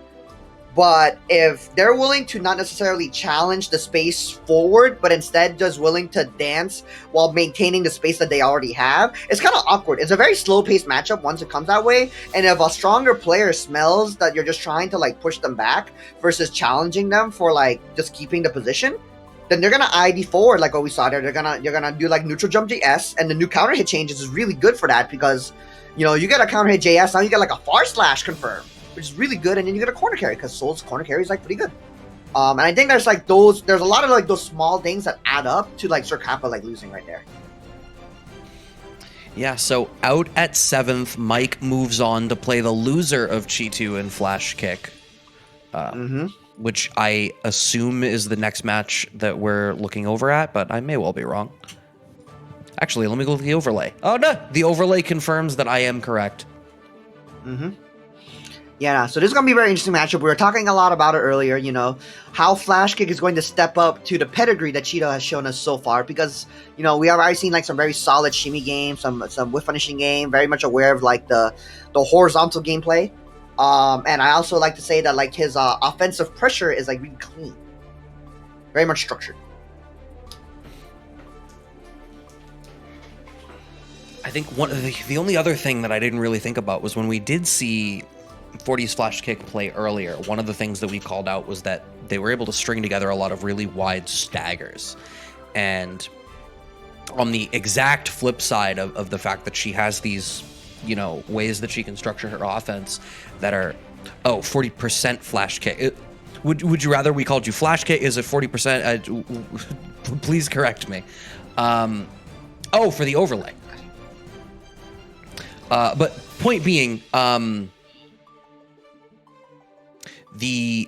40 or Flashkick. Flashkick it is. The layout of the offense, there were a lot of those wider gaps that went unchallenged in the previous match that we had seen on stream. And Chetoo's already demonstrated a willingness to let that DP rock. So it's like on both sides of that gradient, we have like what we've seen is that this character can utilize, either generate offense that is very safe from DPs or is very susceptible to it. Mm-hmm. This is a very hilarious situation we're looking at. Look, technology is the greatest. But I assume we missed the spectate. If you guys are watching the stream, just let us know what the result was. But try to leave so you can spectate the game afterwards. I pray to God that they're like listening. I'm gonna blame. But right now, it looks like I'm gonna blame 40% Flashkick for telling me to update his name.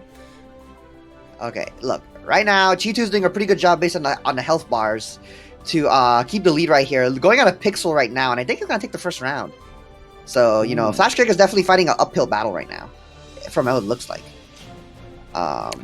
Oh wow, no, it's making a comeback right here. Chetoo losing some health. But radio commentating these health bars is pretty silly. So I will say, let's kick it over to the match arena real quick. And I just want to say thank you very much, guys, for contributing so far. We're at 22 out of 50 codes left, which means that 28 of you beautiful human beings out here, you know, are definitely putting an effort to fueling this prize pot. Oh, Chetoo does take the first round. It could be one of. We'll see. But gosh, what else do we have on the docket right here? We do have WASD Live happening November 27th. That's a Saturday on the week of Thanksgiving. So, you know, Thanksgiving's over. You don't feel like doing Black Friday shopping. You know, pull up to OSNYC down over in Chinatown. You know, play some fighting games. We got Grand Blue, Guilty Gear Strive, Uniclear, Melty Blood Type Lumina. I don't know why I like saying the whole thing. You know, it rolls off the tongue. It's like, it's that thing where like the anime titles, like the names are always just like, ooh, you just want to say it. It's like this eclectic collection of words that you're like, what does that even mean? Blaze Blue, Chrono Phantasm. You're like, oh, what does that mean? Blaze Blue, Central Fiction. What is so central about this fiction? You know, it's like shrimp frying that rice. Undernight in birth executable. Okay, executable. Are you referring to the fact that the game is an executable, or is there like computer logic happening somewhere in the universe here? I don't know enough about the lore. I gotta shut you down right here, boss. I gotta shut you down. We gotta roll it back a bit. That is not one. No. Yeah. I see what you were going for. I appreciate the humor, but I don't think the landing is sticking. I think this is the whiteness we're talking about. This is the level of whiteness we're talking about, Cap. You see no, where the lines I'm a serial are? killer that murders jokes. Yes, definitely. Gosh. Oh, wait. It's looking like the Flashkicks here is taking the first game, because, you know, we definitely have two hearts gone. And, yep. Chetoo has fallen down, face forward. And Flashkicks is the one that is standing. All right. Oh my god, yeah. Guilty Gear XX accent core plus R. Yeah. That's the one where it was just like, all right, it's a new version, just add a new word at the end. You really came Yeah, back plus- to kill the joke again, huh? Oh yeah. Yeah. Alright. Going right now. Very good start here. We don't block these overheads. I like the 5P route just to try to burst bait. You lose a little bit of damage, but that's fine because you have such like a overwhelming lead and you have such a strong positional point. Ooh, huge frame trap with the double air movement. Yeah, we saw that represented in Chetoo's earlier match on stream as well, the Leo Copter. Alright. Nice. Trying to throw, but instead gets blown up by the cross-up. But later on, picks up the advantage in the corner right here. Oh my goodness, wall break super? No. Oh, wow. Oh my god. Was that a reset, or did Chetoo just happen to know that they could mash out the parry in that situation? I think you just react in a situation where it's like, they pop out and it's like, well, they're gonna mash because I whiffed the button, so I'm just gonna do it. Like, at some point, you're just aware. But we're talking about aware, 2-6 a butter right here. And you better be aware of this damage because it's super about to go into the wall break too, and it's might kill. Yeah, managed to construct that combo perfectly to bypass the burst. There was really not a great opportunity for 40% flash kick, percent flash kick to burst out of that. That was horrible. Nice 5P anti-air. That was so nice. And then the unblockable setup as well. Talking about not having reversal early. If you don't have a reversal, you gotta hold that unblockable setup off the OTG. Ooh, frame trap right here. Oh, Ooh, gonna nice find pick up off the the wall wall break. bounce. Ooh, the burst at the very end. Yeah, not giving the positive bonus, I think it's like a very solid option or decision. Ooh, air throw? Ooh, the No, we chase punished them trying to attack. Oh my god. That's really That's- good layered decision making. Because the thing is that, like, usually on the PRC when you're in the air like that, you think that they're gonna air throw. You're not really, you're in a fucked up RPS situation, and then you gotta be like, do I really want to tech or just want to take the throw? Or else you get counter hit, right? Yeah, I mean, that's exactly what happened. Wow, that is, there are enough wrinkles in that brain. I was not ready for it. So you always gotta be like aware. Like, I just take the throw. I don't mind. Ooh. Talking about taking throws, you don't want to take this damage. Oh, the cross up. All right, One safe more jump? touch should do it. Safe jump into the cross up once again. Mixing Chetoo all the way up. Alright, ooh, nice DP. Challenging the false meaty. Alright, ooh, jumps over the fireball. Nice. Alright, but DP's out. Oh, the cross Ooh, up. nice but- backdash. Yeah, that was so smart. The fact that Chetoo was going to move forward for the throw instead of trying to follow up off of that situation. YRC from 40% does not want to lose the corner position, blocks the Leo Copter. Alright. Nice 2D right there. Talking about, like I said before, the horizontal neutral. 2D being a very strong button in this situation. Flashkick has the life lead, but not a lot of meter. G2 on the other hand.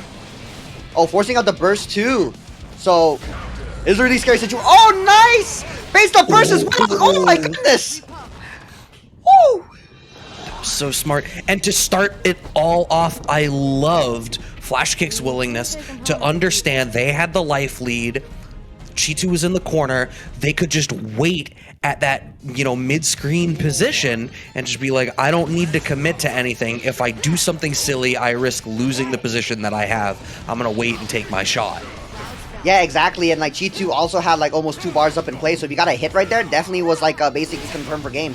So very good composure. And now look at this. You're at the lead right now. This is your game to win. And now you're in the corner with the life lead and a stick of butter. So you're just going to wait it out, take the throw. That's fine. We're going to have to take this overhead into direct sweeper. Look at the scaling. There is none. Boom. All right. Cross up right here. Willing to burst. I'm not... Oh my goodness. Well, now I'm definitely not a fan of that burst, but I think it was an antsy burst. You knew you were on the back foot. If the burst was gonna throw Chetoo in the corner, that would be one thing, but it was mid-screen. I don't feel like you were getting enough out of it. Ooh, left, right, watch your toes. Breaking this man's ankles. Yup. Ooh, command grab. We haven't seen that all night so far. PRCs as well. Into the wall break. Oh, missed times. I don't know if he was trying to chase the tech. But either way, it takes the win. That was a quick game right there to bring it 2-2. Chetoo was just like, yeah, you got one, I could get one too. Yeah, huge. All right, and we're going to have to see how this is going to play out now for the Game 5. I so wish we had gotten to see that first game. I wanted to see the development of the way that these two are dealing with one another. Oh my god. Wait, okay. So the IAD back, like, crossed up, but then she landed on the other side. Baits the DP with the safe jump. You had talked about the safe jumps. Yeah, and it's really important because you saw it in that last game. DP was being represented a lot, and Flashkick couldn't set up a safe jump, and I think it's really important. You have to deny your defensive options. Alright, dancing around, trying to play around. Oh, the weight this time, you see? They're both giving each other so much respect around the staggers. YRC, after the cross-up situation, does not want to eat the mix. Gets the low off of the meaty close slash, and now it is set point here for Flashkick to move on to the winners finals.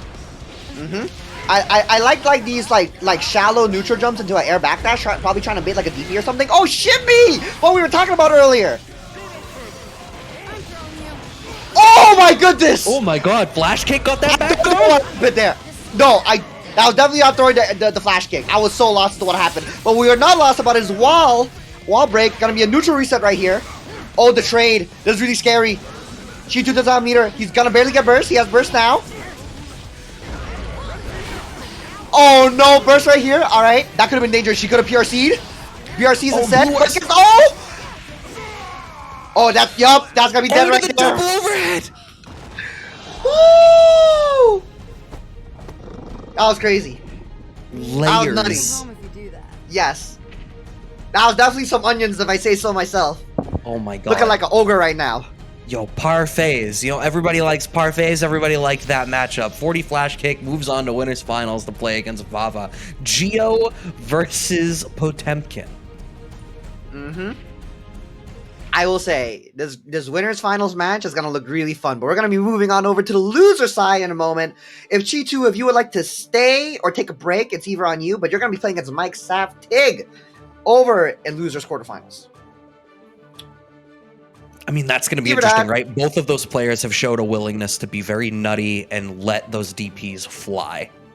Yeah, and like I said before, I think it's like gonna be like a understanding of like what they're willing to do on defense and like baiting that out. And I think Flashkick was really doing a good job of like being on point and going, alright, he is DPing me, I gotta set up safe jumps. There are times where like he didn't have the safe jump guaranteed, but he did bait the DP, which I think is like the awareness. Awareness is very important. So that in mind, I'm very interested to see where it goes. They're both, like you said before, they're both very nutty. There's a lot of neutral going on, so they're very much aware of options. You know, and I'm pretty sure they play with each other a lot. But back to you, Brad. I mean, if we're going back to me, I'm going to send it right back over to the chat and put the onus on them to take a look at that matcherino. Let me take a look at how many codes are left. As I wait for the page to load, it looks like we got 22 codes still left, so that is 22 more people who could be so kind as to take that little bit of time to log in on the Matcherino page and hit that claim code button to throw in that free, you said it's 25 cents now, into the pot. We also got, if you are a fan of Impurist Club and all the people coming at you here from WASD Gaming, there's the merch shop that is now available, including such wonderful items as Honest Mids hoodies and beanies, and the soon-to-becoming Michael Dink Burned Down My Kitchen t-shirt. That's all I gotta say to that. All right. I mean, you could be like that, I guess. Nah, it's all good. Look, no one was hurt, no one was killed, and house insurance had not been claimed. That's true. I did not have to call them.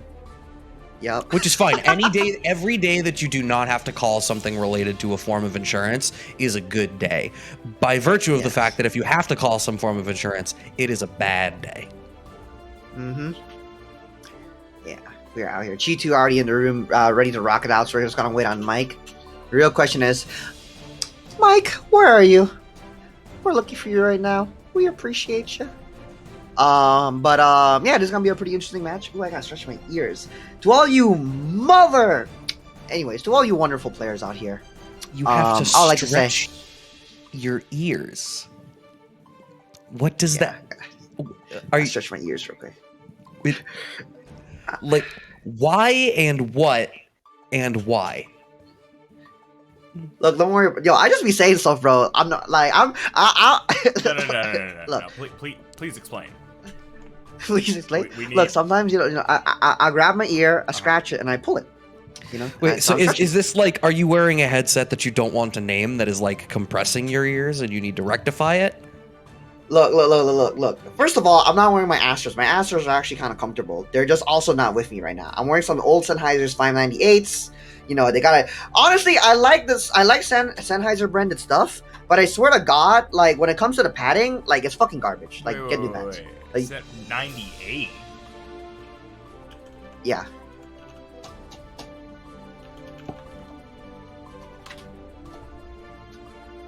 I feel like what is happening right now is that Cap'n is actually about to look those up. I mean, I heard the keystrokes. I'm like, is that what's happening? I'm a huge Sennheiser. I'm wearing the 820s. I never heard of 98. Yeah, 598s. Oh, 598. Oh, They're discontinued. Gotcha. Yeah, Oh. 598s. Yeah. Maybe because they make you have to stretch your ear. Chetoo Yeah. versus Mike, losers quarterfinals here. Look at that damage, yo. First of all, he's definitely stretching some damage right now. Forget these ears. Catches the backdash, Yep. by the way. That was an air hit. That was an Yep. air hit. Close flash. Nothing about that damage is a stretch. That is just soul privilege. The blue RC forward drift catches Chetoo, reaching and closes out that first round with a perfect. That is quite the explosive start. Yeah, nah, they're definitely just swinging. Alright. Mike willing to chill out right here. Wants to play the containment game. Oh, the 2S. That's a godlike button, by the way. Just want y'all know. Ooh, but the JH. Willing to burst to keep the position. Trying to bait the DP. Yeah, that was definitely like a hard DP beat right there. Oh, absolutely.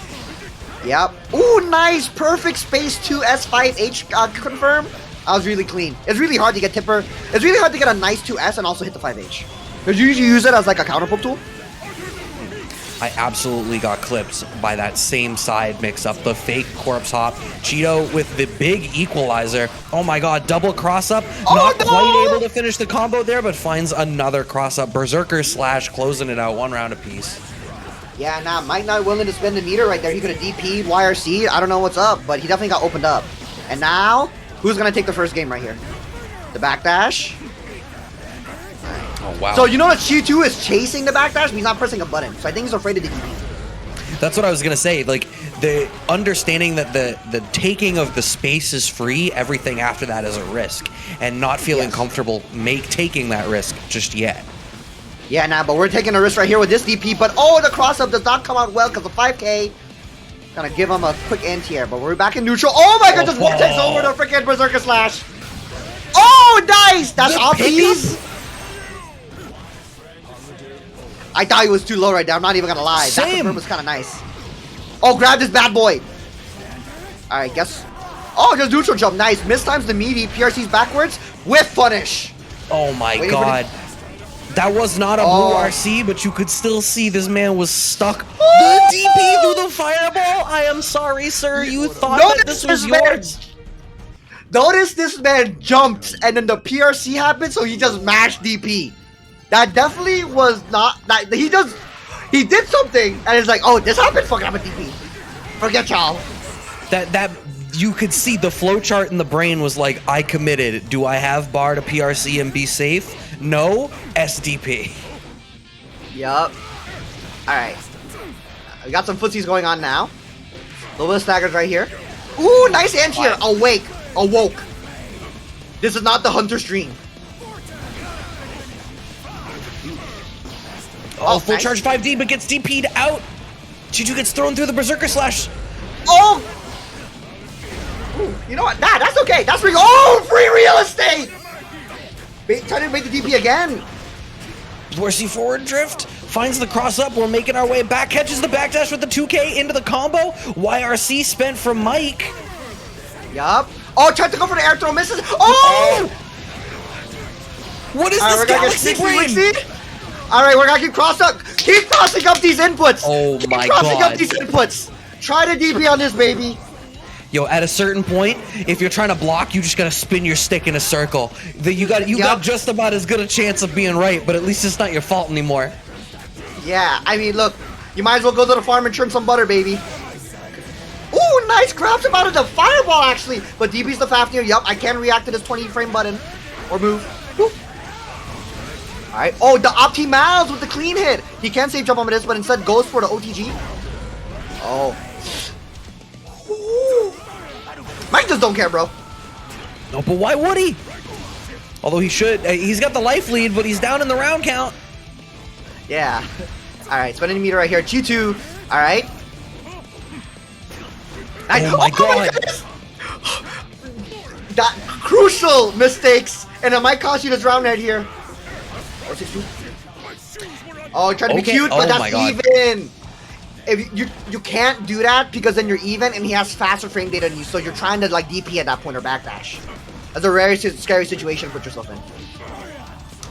Oh my god, the footsies that are at play right here. And I want to point out, both of these players, the way that they're structuring their stagger pressure with so much respect for each other's DP is like part of what is making this so explosive, because it keeps swinging back into neutral, but they're only taking big chances when it's their turn. Yeah, no, screw me, right? PRC tries to chase down the DP, catches the backdash. Ooh, the counter hit right here. Not enough meter to kill, but has meter. He can do BRC forward to just neutral skip, but nah, just runs up. Oh, that was a brave 2K challenge. Oh, he side swapped on himself, messed up the combo. Air throw. Nah, just rising JS. No, that was JK. Woo! LOL. Unless. Yo, Brad, talk to me. Just talk to me. This is woo. There's so much going on. They're both playing at this crazy high speed. It's like in the Saiyan arc when Gohan can't follow what's happening. It's like, no, you need to watch without blinking. That's how fast these two are playing right now. You blink, you'll miss entire neutral interactions. Like the deletion of that health bar. Did he just PRC a 5D to bait the overhead so that he could then check later? I guess. I don't know. Like right now, they're just on some other stuff. Okay, BRC should get over. Tried to 6P, but gets right through it. Into the corner. Ooh, catches the toes. Smashing. Alright. Nice. Mike doing a good job of FDing to create the separation, and then he gets to play neutral, which is really doing a good job. DPs, yes, and then uses the meter, but the backdash. Nice. Okay, this is scary. Backdash. Baits up. Oh, no, let me just last vortex and do the DP. I was about to say, I'm like, that was like the reverse autocorrect. Yes. Hey, it works out. Oh, try to be cheeky. Frame cut. Oh my goodness, nice conversion. But couldn't OTG. Alright, overhead. Yo, a DP right here actually would just win. Speaking of double. Yeah, a DP will definitely make a win happen. Let's put it that way. One of two things happen. One player won or the other player won. Yeah, I'm just saying. I never said who won. All right, Doctoral Thesis by Michael Dink. Yeah. Ooh, nice. Ooh. That 2S. Oh no, drop. this is the... Only really gets big. the back throw. Oh, well, you probably don't get a whole lot off a whiffed SDP. Oh, but you get a fair amount on the whiff DP from Leo. Alright. Creating the space right here, just chilling out. Oh, just runs up. Yup. Oh, nice delay burst, but doesn't matter. Wow. Stop wasting my time. It doesn't even matter. Like, I don't even know what to say. Mike is just getting the better of the neutral interactions, and I think part of the problem is the virtue of the fact that, like, Soul cashes out a lot of damage on a couple of hits, but Leo needs to live in that scramble and continue to make good reads for less damage per hit. So, like, Chetoo needs to guess right more often just by virtue of the way their damage is output. Yeah, definitely. I think a lot of it, too, is just a confirm situation. Oh, my goodness, talking about confirms. Oh, we really want this damage. We really want this damage. He's like, I want to win off of a throw now. Because that's basically what you set yourself up for. Burning the bursts to keep the round. You don't want to end up in the scramble whatsoever. Chetoo with full bar under the hood. PRC, but the DP churned by Mike again. Yo, I just react to PRC and I DP. What's not the guess? just- Oh, catches the backdash.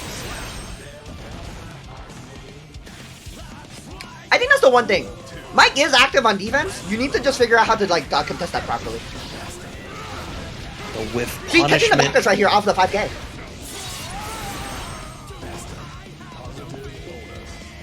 Transition right here.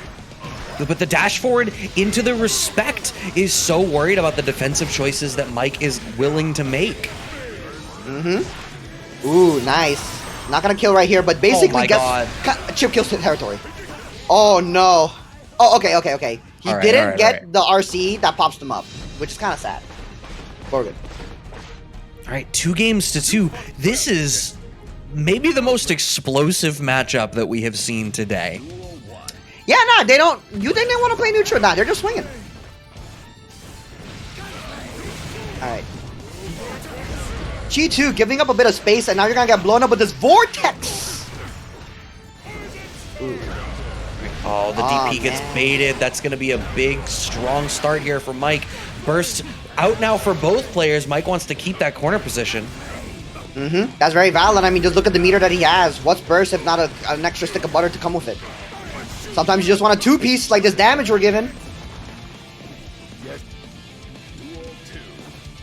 All right, this is set point here from Mike now to move on to the losers semis. All right, nice Nice 16. anti here. Ooh. All right.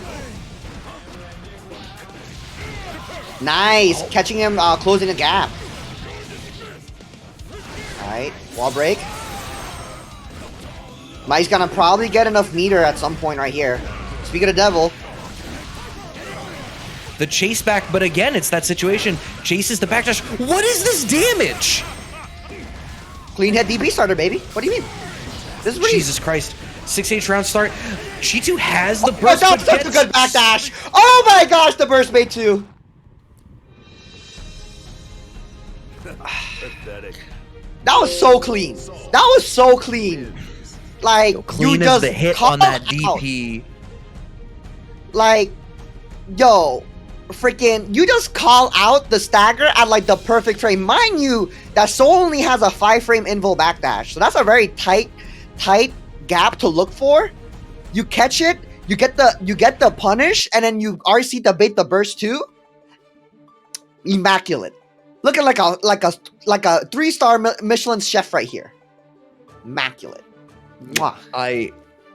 I was not ready for that. What I do want to give credit, though, we saw still a great control of the ground game there from Chetoo. We saw a lot of, like, great whiff punishment, great utilization of, like, the 6K to really try to enforce their will upon the ground game from these great ranges. It was just... I mean, the damage from Mike... I would, like... There's a small part of me that wants to look over that set and be like... How many times did it swing one way versus the other, and just be like, was it like super back and forth as I feel like it was in my brain, but Saul just is able to generate more of that damage more often.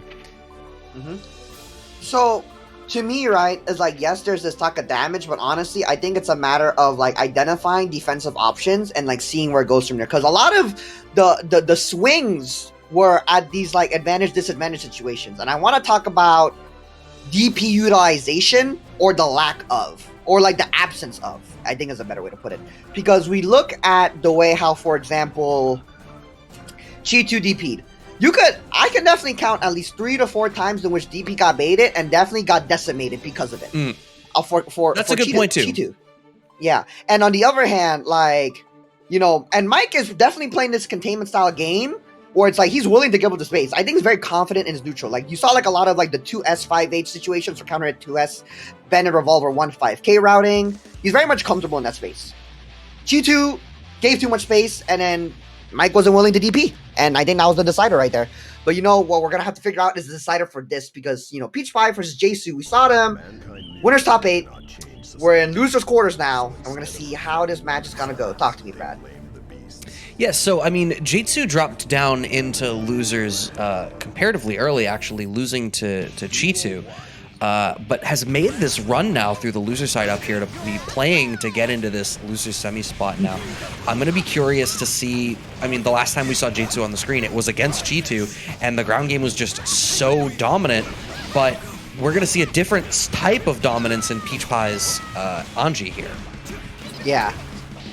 So a lot of it, like we saw before, is like we saw with Vava against PeachPie, and like, you know, shutting down like the dance game. So we gotta see how Jaytsu like kind of deals with the Anji like layer 1 stuff. Either that or just gonna be dancing around scrambling, because Jaytsu really loves the skies. You know, that anchor like falls and terminal velocity is a part of physics, if I say so myself. Right. I mean, it's a universal constant, just like the fact that regardless of which language you pick, May's voice makes my ears bleed. And yes, her theme exactly. will always be trash. Oh, finding the throw after the dance. We got the butterflies out, clipped by the low. Man put in disaster, passion, and Paramore on blast. That's all I gotta say. All right, dancing around right now. Jaytsu down around, but can you even it up? Let's see. Ooh, nice. All right, butterfly Oki right here. Ooh, throws before it hits. Cute. Ooh, Wow, conversions. Let's go. That's a nice conversion. Are we going to get a wall? Okay, we aren't able to get the wall break with the super, so we get the BRC forward drift to bypass the neutral, earning enough beater for a PRC after to close it out. Okay, PeachPie. I'm just saying, BRC forward, you know, transition starts pretty fucking good. Pretty, you know. Sometimes you just want to give your give the homies, whether guy or girl, they them. I don't know, but you know, you want to give them a smooch immediately after transition. You don't get like a nice little super knockdown. Just BRC forward, go a little bit of pecker. Whatever they do, you peck them back. You get a free counter hit from it. Smiles. I'm like, you just don't know what to say after that metaphor. Yeah, look, I'm just saying, bro. I just be saying stuff, bro. I just be saying stuff. I have a sneaking suspicion that we're back in this lobby for a reason, and I'm gonna feel personally attacked. Let me sip some of my water, eat some of my gnocchi. I got some. So you got some gnocchi? Tell me about this gnocchi. Okay, so I was telling you about Carlo's Cucina Italiana. It's a spot on Commonwealth Ave. It's a pretty nice Italian. So my thing was like, there's like Italian American and there's like Italian, right? Like first of all, Italian people don't serve everything on a bed of pasta. Like that's just not a thing. Like in reality, right? That's a very Italian American thing. Shrimp scampi on pasta, chicken parm on pasta, eggplant parm on pasta. Like no. So I got just like a regular chicken parm, and I was like, you know, on the side, I'll get some gnocchi. They're really nice. A little bit on the price side. Like I paid like about $22-24 for this plate, but it's really filling. I think it's very.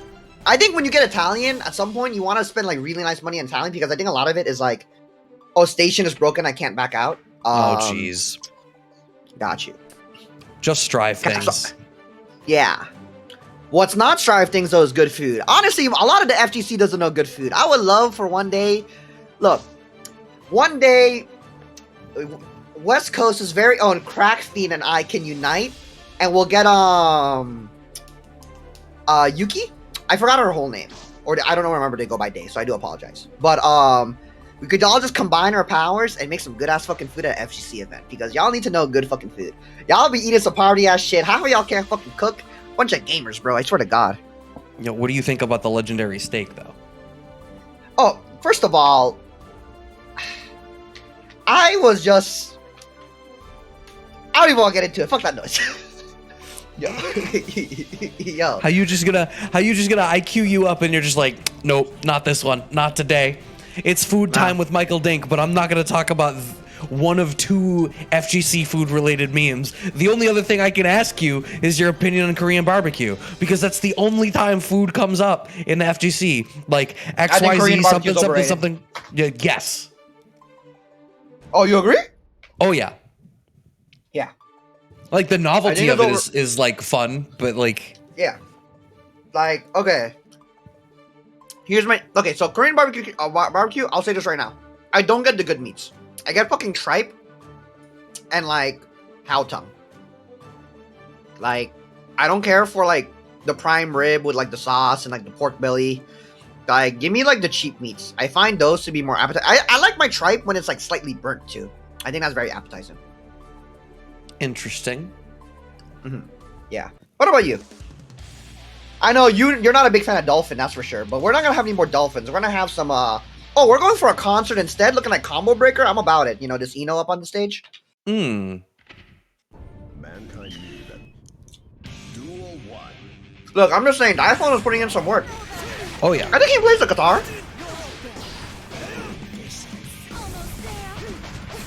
Okay. 5P goes over the crouching Eno here on the side of Jaytsu. The note comes out, but it just brings out the dance. This makes sense though, right? Like Eno's playing the music and then Anji's just gonna dance. It's thematically coherent.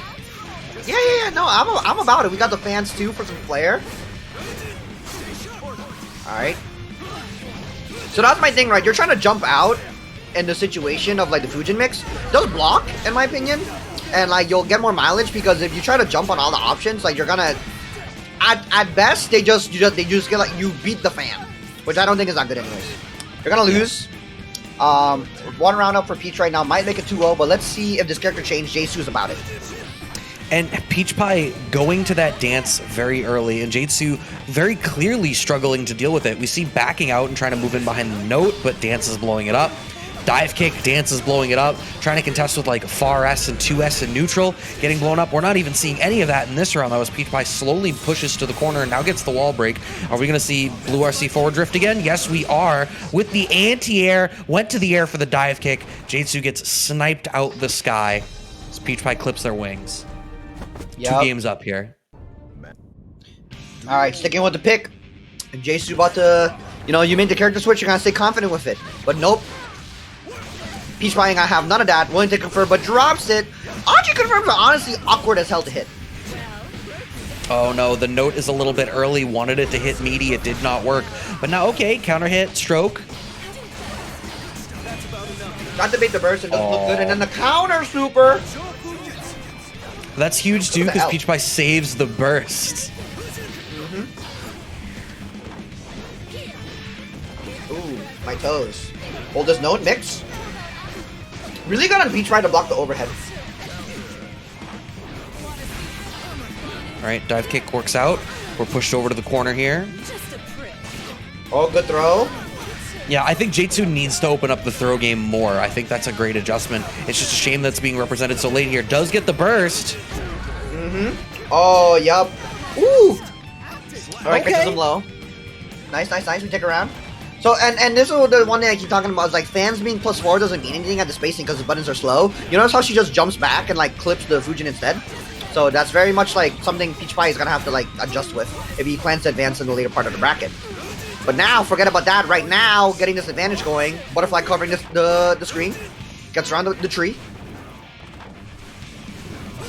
You see PeachPie again, the overwhelming reliance on Dance through the neutral and is not getting blown up for it at all. Yup. All right. Ooh, catches the backdash, but couldn't fully confirm. Instead, we get a frame trap into the round. Match point right here for PeachPie. All right.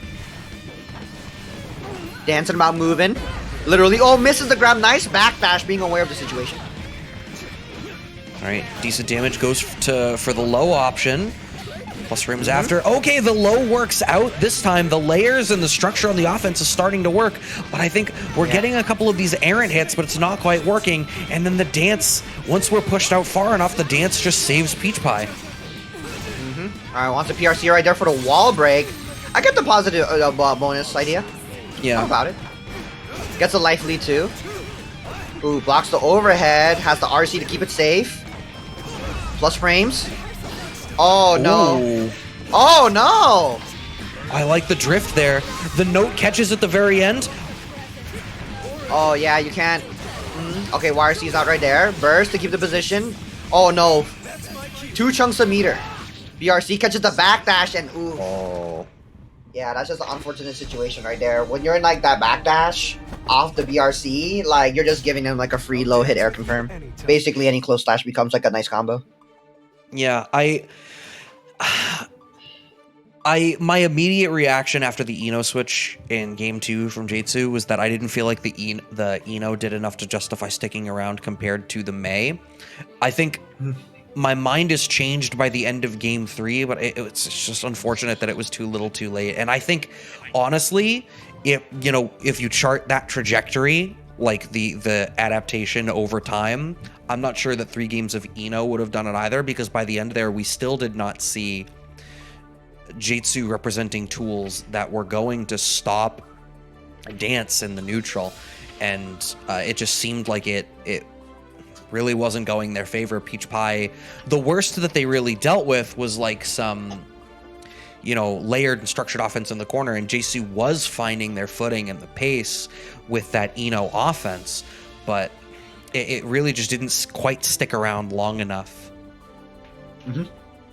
Yeah, I agree. And I think there was like some things too where it's like, there's this one particular sequence that stuck out to me, and I'm like, you press your advantage to get the reset, which is fine, but then you do it 4 times in a row, and as a result, right, when you do something like that, because he went for like Jaytsu went for like a reset under pressure after getting a confirm, and it was like, might as well let it off the rip. They're gonna mash it and keep trying to like reset. So just like keep your pressure going. You got them to recognize that you're resetting your pressure. Now get them for trying to mash out of it. Right. And I think the moment that happened, he was Jaytsu was on the life lead with the potential game point to bring it back 1-2. But instead you got mashed out and you reset into a neutral, and you're not comfortable fighting against Anji, which kind of like steals it there. I don't know. I think there's a lot of like uncomfortableness that's just going on.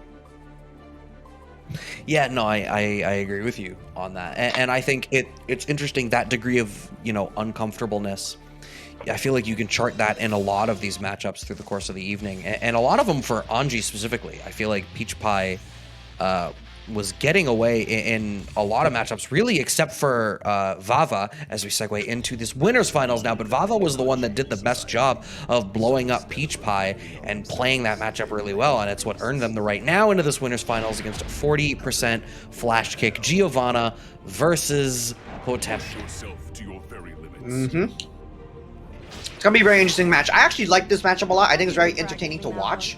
There's a lot of like small things going on, and like ways to challenge the armor. The new change to like the dash too, where you can cancel early for your button, really like gives like Giovanna a lot more like ways to like challenge the pace of the match. She also has a really sick combo that I wonder if Flashkick will hit. But right now we're in the corner right here. Full combo into the wall break. Keeps the opposite, keep the meter instead of going for the super knockdown. I'm about it. I wonder if the decision for the meter was so that we could save it for red RC to blow up and burst bait. No, we actually use the meter to get around the armor. Vava does spend the burst. Oh my god, hitboxes. Combos are pretty cool. I'm just saying. You see all those glow slashes? Hey, hey, hey, hey, hey! Anyway. Ooh! Oh. That was the most random. But he read it, so by all means. Ooh, misses the combo. Oh. But and then no anti-air after the fact. Spiral arrow goes unpunished. Alright, close slash right PRC here. forward. Mm-hmm. Ooh. Footsies. Oh, get reset on, bitch. Look at that health bar drain. Yup. Alright, BRC. Oh, I agree with that. Spend the YRC. You don't get to keep the resource go moving forward. All you need is one more hit, which that is going to do it from the Mega Fist first round here going to Vava. Yeah, not definitely. Good awareness on like your defensive decision making. Defensive decision making. Alright. Ooh, backdashes, but no punish! Reacting late to the command grab. Was probably looking for something else. Okay, we chain in some Garudas. All right. Using the FD, but I'm sorry. PRC forward drift into command grab bypasses. It doesn't matter how much space you thought you had. Mm-hmm. Okay, Vava recognizing that man does not want to jump! And you're gonna get thrown for that! Oh my god. This some peak Vava, right? Like, oh, you're just gonna hold some down back? Okay, eat this chip damage. Eat this risk gauge. Get 360'd. Yeah, nah, like... It's the 20th Last anniversary year's- of Xbox. Vava's celebrating the favorite console. Yep. Oh my goodness. Look, man, the Red Ring of Death, definitely the SPD of Death. Alright. But this life lead right now, let's see if Flashkick could seal the deal with it. But nope, we're gonna have this advantage right here. 2-6 of butter on play on Flashkick's side. Okay, Wires is out. Nice, but the Mega Fist. Spiral arrow plus frames, but just Ooh. backs off. Oh, not quite able to seal the deal. Gets the cross up, and we are going to close it out with the OTG after. Is able to salvage the round. Nice, nice. Yo, give him a break, man. You said salvage. My man had the life lead. Salvaging the... Anyways, DP right there, disrespecting the minus frames. I'm just messing around. Okay, Burst wants to keep Oh my the court goodness. position. Ooh, that heat knuckle. Alright, ooh, nice. Backdash this time, actually sealing the deal. And the reset again, Oh my little god, cute. again? You Yo, might? 2 times the charm? You're alive, okay. Guts is a thing. Okay, ooh, we hit a cross up. She does have 2-6 of butter. Oh no, we just jumped back air to air. Nice. Alright, well, one game apiece. Nice adjustments here. Mankind knew that they cannot change. I think the thing is though, like the big thing there was I feel like Flashkick made the defensive adjustment critically to stop holding down back and be a little bit more active defensively. But Vava is going to be wise to that now and is definitely going to be structuring this offense a little bit differently. Yeah, notice how he's trying to neutral jump forward JP to challenge like the jumping, but missing the timing. Ooh, Mega Fist instead, nice! And you don't want to get hit by back Mega Fist. You get a full combo off of it. Garuda, ooh, nice jump back off of it. Butt throw. Alright. Slight adjustments on both ends. Let's see you go this. Oh, challenge with the far slash. Let me see your hand. Yeah, you thought it was your turn. It is not. Oh, slide head. I don't care about your spiral arrow. Alright. Ooh, we're just pressing buttons, but we do have meaties in return. Ooh, text to throw. Okay. Alright, we're out here. Look at... Alright. Alright, Cute we're little gonna get the combo wall right here. break. Yup, positive bonus as well. Posy bonus, posy vibes. Okay, no, we're not okay with that. Oh, PRC No. went for the heat knuckle this time, but I'm sorry, you We're landed on the ground against definitely Luke's not sword. okay is with the that. round. We are definitely not okay with that. Forget what I was doing. That's not okay. You block a heat knuckle into a 50-50. Let's go. Jeez. Ooh, got some CFN fast forward right here. Ooh, guess? Oh, too far. I think that's really the big thing is I think Flashkick is doing a decent job of. Oh my God, no! What? You're so cute. That killed? You're so cute. You're so cute. You're so adorable. Please don't move. Such a memer. Alright. Wow. Nice back Mega Fist. And like I said before, if you get hit by that, combo. Alright, OTG, save jump. Doesn't matter, get thrown. Oh my God, big Garuda. back throw. Again? Plus, yep, clip low after the Garuda. Oh, That's you're dead. dead, aren't you? Yeah, you are. That's the Yup. set for Vava. Damn! The Wow. posy vibes, bro. Alright. So talk to me, Brad. Talk to me. Vava's just too good. It's not just the offense. The thing about a grappler is I think like it is more important for you to be making those in the moment, like the offensive decisions that you're making in the moment to moment layer of the way that you're constructing your offense are sort of intrinsically like harder reads, right? And they need to be because, you know, your command grabs are so dangerous. Like there is a little bit more risk there, but Vava continues to keep a finger on the pulse of what any of their opponents through the course of the evening have been doing defensively. And just look at these extended pressure sequences that they get away with because they know when you're willing to block, and they bring that to the breaking point before they finally represent the throw. And once that's there, you're so dissatisfied with holding down back and holding all this crap just to get scooped that you start to up back, and then the frame traps start. It just, it's very informed. It's so well informed by the pace the opponent is using to inform their defensive decision making. I think that's kind of like the thing too. And when you're playing at the place that Vava is, and like you notice there's like this bag of tricks. My man's looking like Joker out here. You know, first we got the teeth, the fake teeth. Then we got the buzzer. Then we got the hoo-ha bag.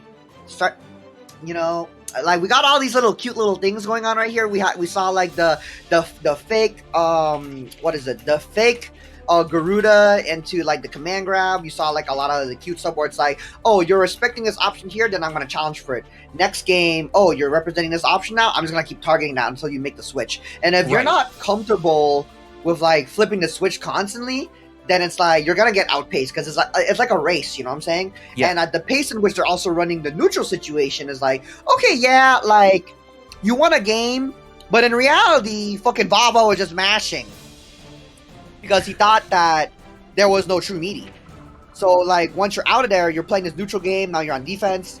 Like I said before, a very volatile character. Snowballs.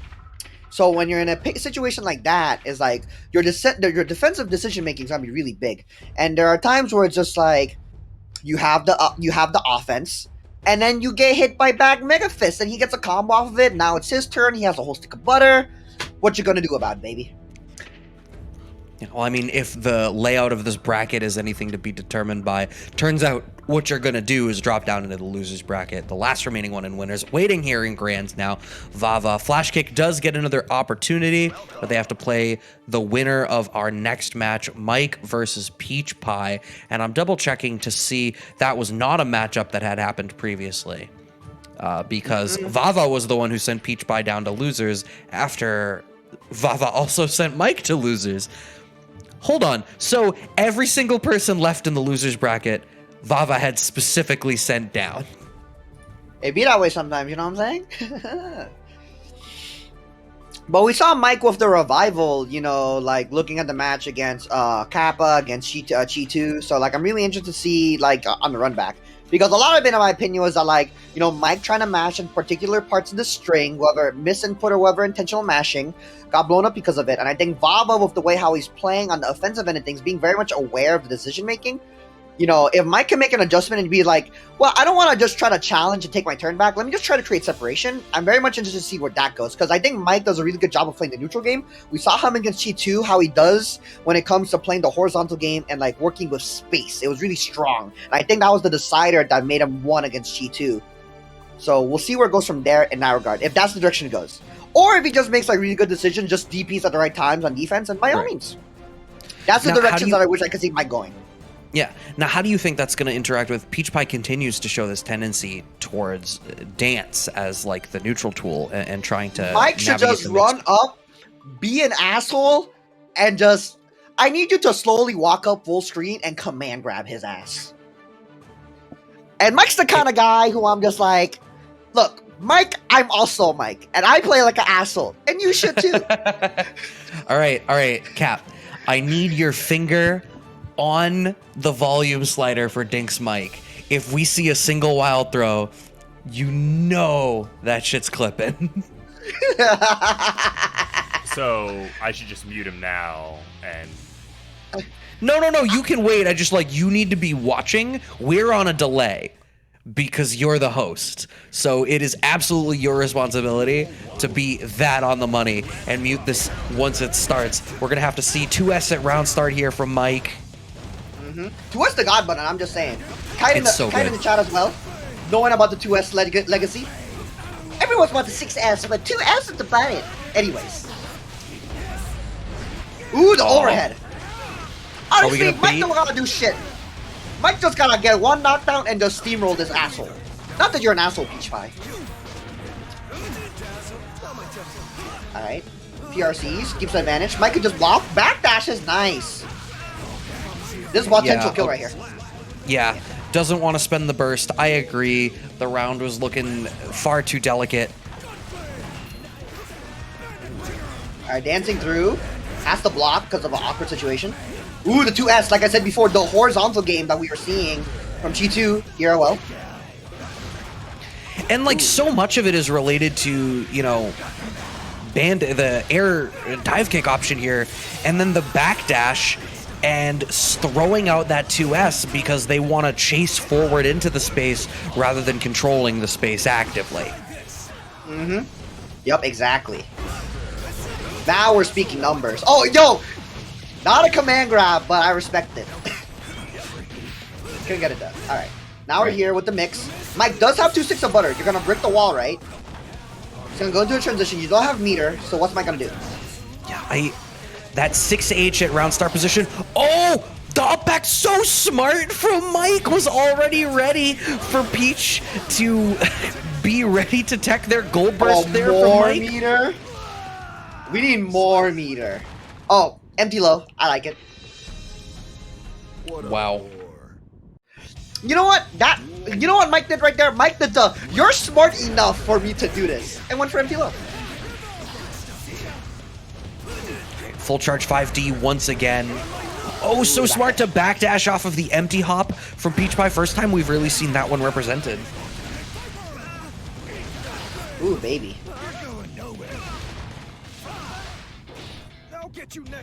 Oh, that's unfortunate. There is an awful lot. Oh, sorry, go ahead. I was gonna say, just that interaction right there with the 5D, he goes for 2K, which I think is like a safe 6-frame button. So, and Anji only has one 5-frame button to beat that, which is 2P, which Peach hasn't been really presenting. So it's just like a really calculated decision making. Glad you're second. Oh, are we gonna be able to get this all the way to the corner? Yes, we are. Oh no, actually too far away for the pickup after the fact. Alright, cute little reset. Oh my goodness, bro. We are out here. Oh, misses the opti. That's okay. Like, every single time Mike PRCs, he up forwards and blows up Peach for teching.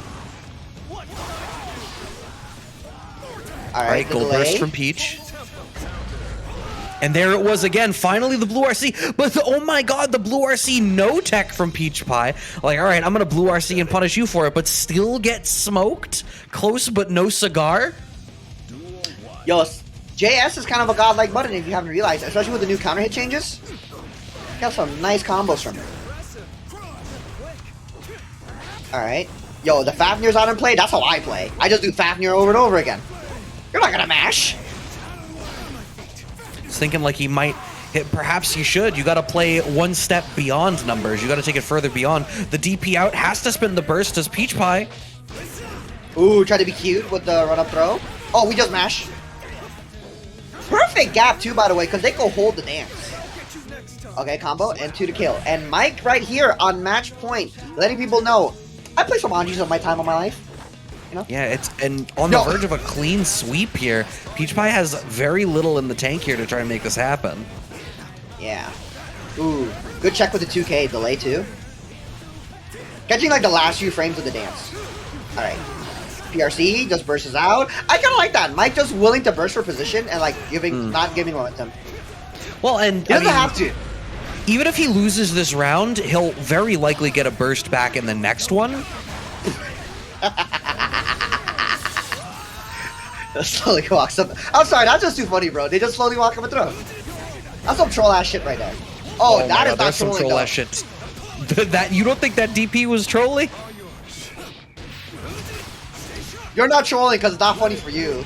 You're definitely throwing. That's more of a throw than a troll. Yeah. Yeah.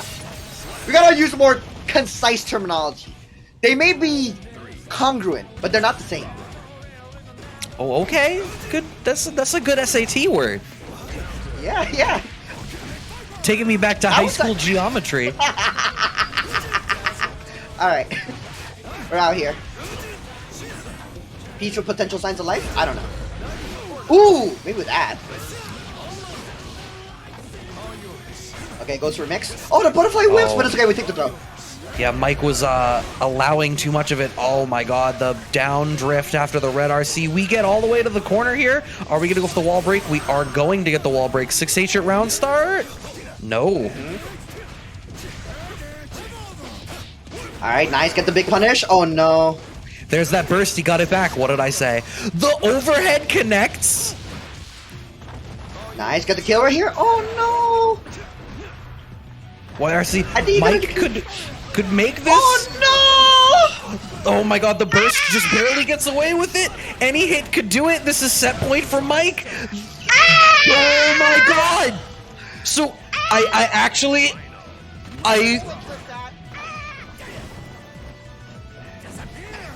Yo. we gotta run back. Oh my god. I actually had no idea how that worked. I was not ready. Oh, block the right punish. Oh my god. At the right range. Bar slash was 12 frames, by the way. That shit's so ass. Please buff Anji.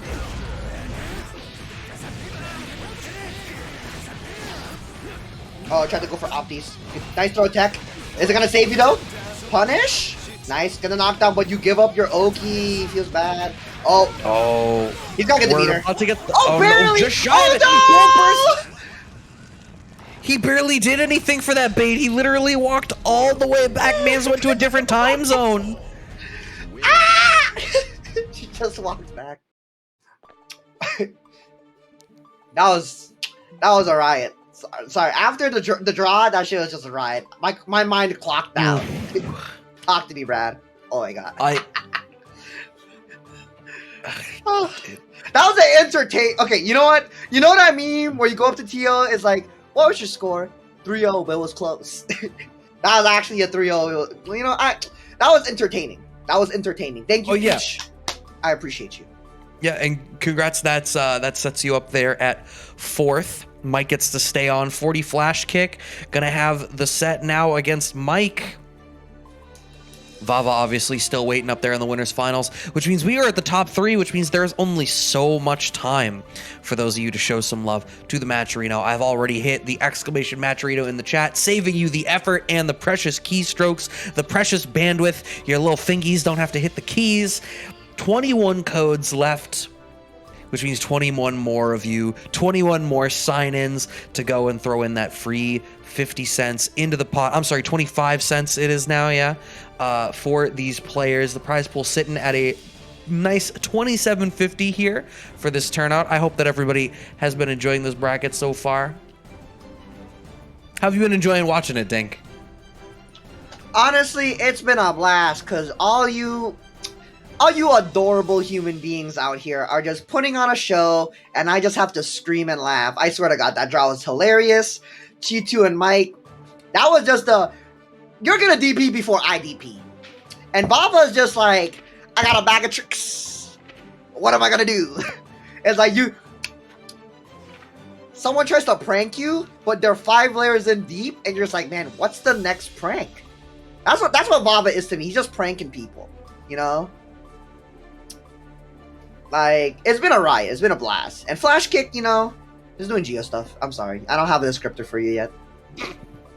This relationship that we've been building throughout the show, I'm just trying to figure out where we stand. Because there's a dynamic going on, and I just don't have a feeling. Also, I'm not a big fan of Geo. I fucking hate Geo. That character is secret top 5, and people don't realize it. That's actually my take. Well, because you know what? I think it characters like that have like a completely reasonable version of every tool that you need to succeed in like a very not particularly exciting toolkit, and all it takes to make the character completely smoke everybody is one person who is just that good at a stagger game that is like just fundamentally like, it's such a discrete but like generic skill set that you're like, all right, well, there's no way that that's all it's gonna take. But it's like, look at it. It's, I think of like Vegito in Dragon Ball FighterZ. It's like, yeah, Vegito has no mix. It's like, all right, yeah, but he's still, you know, clapping people. Yeah. You know who else has no mix? This character Soul right here. He's just hitting you with mids. Oh my goodness! What a start! Oh, what is up? Yeah, the safe jump right here. And that's what we're gonna have to see is like how Mike adapts to that, but he's not gonna have to adapt to shit. Oh my goodness! my Yo, God. someone clip that baby! We're What going even- coast to coast, wall to wall, to the windows, to the walls. Anyways, Till everybody's picking Sauls. Nope. nope. All right, back to the Swing show, and a guys. miss. Oh, Unlike that okay, 5K anti-air. Okay, just unfortunate combo drop there. I gave him too much credit. He had to take it back a peg. Yeah. All right. Oh, wait. Yo, look at that. Look at that. That's some footsies. All right, 6B. That's cute taking your turn back type shit. Or like you're not minus enough for like the upper body invul like comes out in time. Ooh. Oh, that kills. Let's go. 1 for 1. Yo, Flashkick has said that he's beat Mike before, but he's never beaten him in Grand Finals. Well, this definitely is a Grand Finals right now, so let's see what's up. Okay, plus frames on the spiral arrow. Baits the DP. That's the thing about a DP. It's so good. It's so tempting. A strawberry in the peaches, in the bushes. Ooh, all these safe jumps. Oh, the throw. All right, here comes. Oh, that full charge 5D. Are we going to see what's the mind game around the burst? Ooh, okay. Flash kick hangs on to the burst. Mike. Mike just messed up the combo. I know what combo he's going for. Oh, no! Oh. Oh. Okay. Very exciting rising tension to what is considered a climax of this this first game right here. Yo, Cap, just put everything I say on a shirt, to be honest. That's all I gotta say.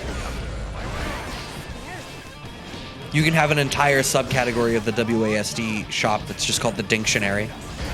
Yeah. Oh, the DP bait again. And this is more like what you had called out in Flashkick's previous matchup against Chetoo, where a lot of it had to do with, like, look how well they can structure around DP. But it's coming into play more here than it did against Leo. And I wonder if part of that is that Chetoo's horizontal ground game maybe just worked out a little bit better in the matchup. Mike finding this big hit, some big damage into the wall break now. Oh, nice 6-speed delay too. Doesn't get the combo right here, but can go for a potential kill. Might kill off a throw. No, mash. Yeah, that's definitely a guess for game situation. Alright, yeah, no, I do agree with you though. It's like there's a lot of this DP represented right here, but like Flashkick has to get the advantage first and see how he presses on. Yeah.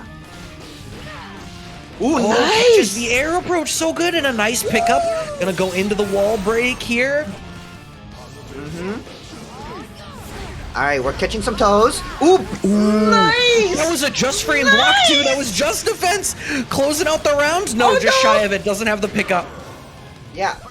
My man tried the fuzzy right there. You saw that? He tried to do the Doll Slim Classic, the jump back H. Yo, he thought he had some shooters on the roof. They did not have a scope.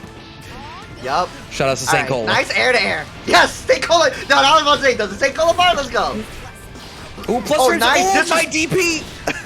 You want to disrespect? I'm about it, bro. If you're gonna mash, you better mash low, because I'm beating all these mids and highs. Ooh, Oh, nice the cross up. Oh, I'm sorry. What are you ready for the safe jump? Another cross up gets smoked. Pick a direction on your arcade stick. It's wrong. Ooh, yo, flash kick out here. Yo, flash kick. You say Mike is nice? You're just as nice, bro. This ain't no grand finals. You gotta take this. Well, Mike ain't no slouch though. Mike ain't no slouch. Look at that 6 feet. Combo? Ooh, oh, no 6-6. Nice combo right here. Oh, low. You know Elizabeth has a crouch block one shot. Oh, nice up back. Oh, good. Yup. Great back throw here. Now you got the breathing room. And the amount of respect behind the DPs. Look at how thoroughly Flashkick is playing to bait DP specifically. Yeah. Ooh, backing up. Gold burst. What Okay. you gonna do with this meter, baby? Oh no! He didn't even need to spend no meter. Maybe for here. But yeah, he just went in. All right. This is the momentum that Mike needs, but not. Never mind. This is not the momentum he needs. Not this. Oh, plus frames. Wait. Okay. And he, I'm- oh! Right into the super? Okay. He gets a safe jump off of this too. So he's gonna deny the DP, so guess. Oh, instead, nah. He's gonna try to catch the low. PRC catches the Oh my startup God. of the 2D with the PRC. Yeah, even like Ooh. the conservation of momentum after the PRC, because there wasn't a forward drift, but like carried enough of the momentum off of Vortex to make it happen. But this blue RC is gonna let the combo pick up. Flash kick, oh, just shy of closing it out. The OTG did not get it, but the chip damage will. This is set point to go back to grand finals. Yeah, nah, flash kick is like, this is, oh, that's a starter right there, but it's my hard to get a God. good confirm. All right, catching the toes. This is just catching it. My man is stand blocking or jumping, and Mike's doing a good job of catching it. Ooh, nice DP. You. All right, saves the burst, wants to, I guess, save it for the next time you might need to do it. You don't get the chance to burst. Dying with the burst, Mike staying alive. 2 games to 1 now. Yeah, nah, and I think the one thing I want to call out right here is just, you notice the DP baiting. Picking very awkward times the DP, and I think it's to his favor. Like, pick very particularly odd times. Not obvious, like, mixed points. You know what I'm saying? Right. Yeah. Alright, burst early, but gets Ooh. clapped by the 6S. Oh, look at this routing! Let's go. Alright. Wait, did that 5D connect? Has the low threat finally hit enough that these block strings into 5D are going to start to work for Mike? Just maybe, It's maybe. looking like it. And look at that. Picking it up right here. Mike with the adaptation, the download maybe? Who knows? Alright, backdash is right here. There you go. Play the horizontal game that I'm talking about. Oh, Okay, but the DP finally gets baited. Has a burst on deck, though. And you know what? I think that's a little bit smart, right? Like, Mike can make that risk-reward decision when there's stuff on deck to keep the DP safe. You can feel a little bit more secure on letting it rock. Oh, nice air-to-air. Challenging, but didn't convert. Anti-air instead now with the wall bounce to the JD. Oh my goodness. Feels bad, but at the same time, like, you get a little bit more damage with that routing. But now you give him the lead right here. Plus frames. Oh, the air throw with the... Ooh, it's not gonna kill. But it's one more guess for it. Cross up into plus frames. Has to backdash. Does Mike. The IAD forward and the back. You were so mixed up that you didn't realize that she came in for the scoop. And we are once again at set point here for Flashkick. Look, all I gotta say, looking like the Flash right now, zipping and zooming. Alright, ooh, nice Fastest Secret anti-air. Service agent alive. Yup, looks like it. Right here. Alright, dancing around right now. Alright, burst. And I respect that. You know what? Like, okay, I'm not getting opened up or anything, but I don't want to give him an opportunity to hold me in the corner. And now dancing around. Waiting. I like this though. Flashkick has that slight life lead. Every one of these little ticks that works out in their favor is fine. Uh-oh, never mind. This is soul damage. That one tick from Yeah. soul. Ooh, is it gonna hit? Clean hit? Doesn't matter. Gets the wall break. Look at the damage right now. And Mike might be able to bring this 2-0. No meter though. Gets a safe jump as a result. And oh no, barely gets the meter to take the kill. 2 games to 2. Mike, could this be the reverse 3-0? Possibly. I mean, one thing's for sure. Getting clipped by the lows. Not willing to crouch block. Oh, this trade. Oh! Yeah, has to burst reaching. there. Or the good decision to burst there. Doesn't want to keep the momentum. Want to keep the game close. You don't want to fight an uphill battle. Oh, Nice. beats the gold burst. Huge. Now you've Oh, got misses this the great spot OTG. with your- Oh, no. Yeah, so it has a life lead, but it's, oh, meter too. All right, so we're at even sides, resources and all that. Has to guess off of this right here. Oh, a little too far away to punish the Bandit Bringer on whiff. You saw the attempt at it, but not quite ready for it. Yeah, all right, look at this routing right here. All right, catches the low again, watching his feet. I think this is something Mike has caught on to. This man's not willing to just block low. Look at the toes. Your nails are broken. Get a pedicure. So much down back, but finally weathers the storm, finds the up back. Once again, the 3rd time in the set. Set point here for Flashkick. Mike does have burst. Burst is going to be on deck for Flashkick in a little short while. It's looking like we're going to get the wall break first. For sure.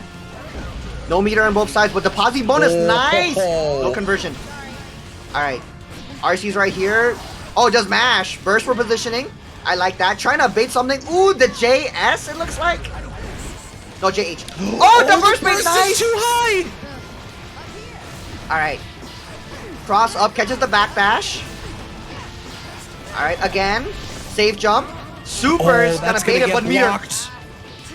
PRC. Oh, gets them whiffing the throw. But a mash. Well, that was a smart mash from Flashkick. The Oh, backdash catches the use hard. backdash. Mike can Oh, still the make this DP! DP. That's the disrespect! That's the disrespect! Let's go! Last round. All right, jump in. Doesn't believe Tries it. to make the Jump in. And burst, goes for but the no double jump. burst. Ah! Go, Brad, go! Go! All right, the pressure, the 2K mash coming through from Mike. And now the Fafnir, it's that horizontal game on absolute steroids. Enjoy these plus frames. You do not get to play full charge 5D. This is going to be so much damage. There's nothing Flashkick can No, do unless drops. he drops it. Oh my goodness, right here. Oh, the throw with the reverse tilt safe jump. No, just dashes right in with the close slash. Has meter. Has the challenge. Okay, burst immediately gone. We have Oh my goodness, I change with the DP.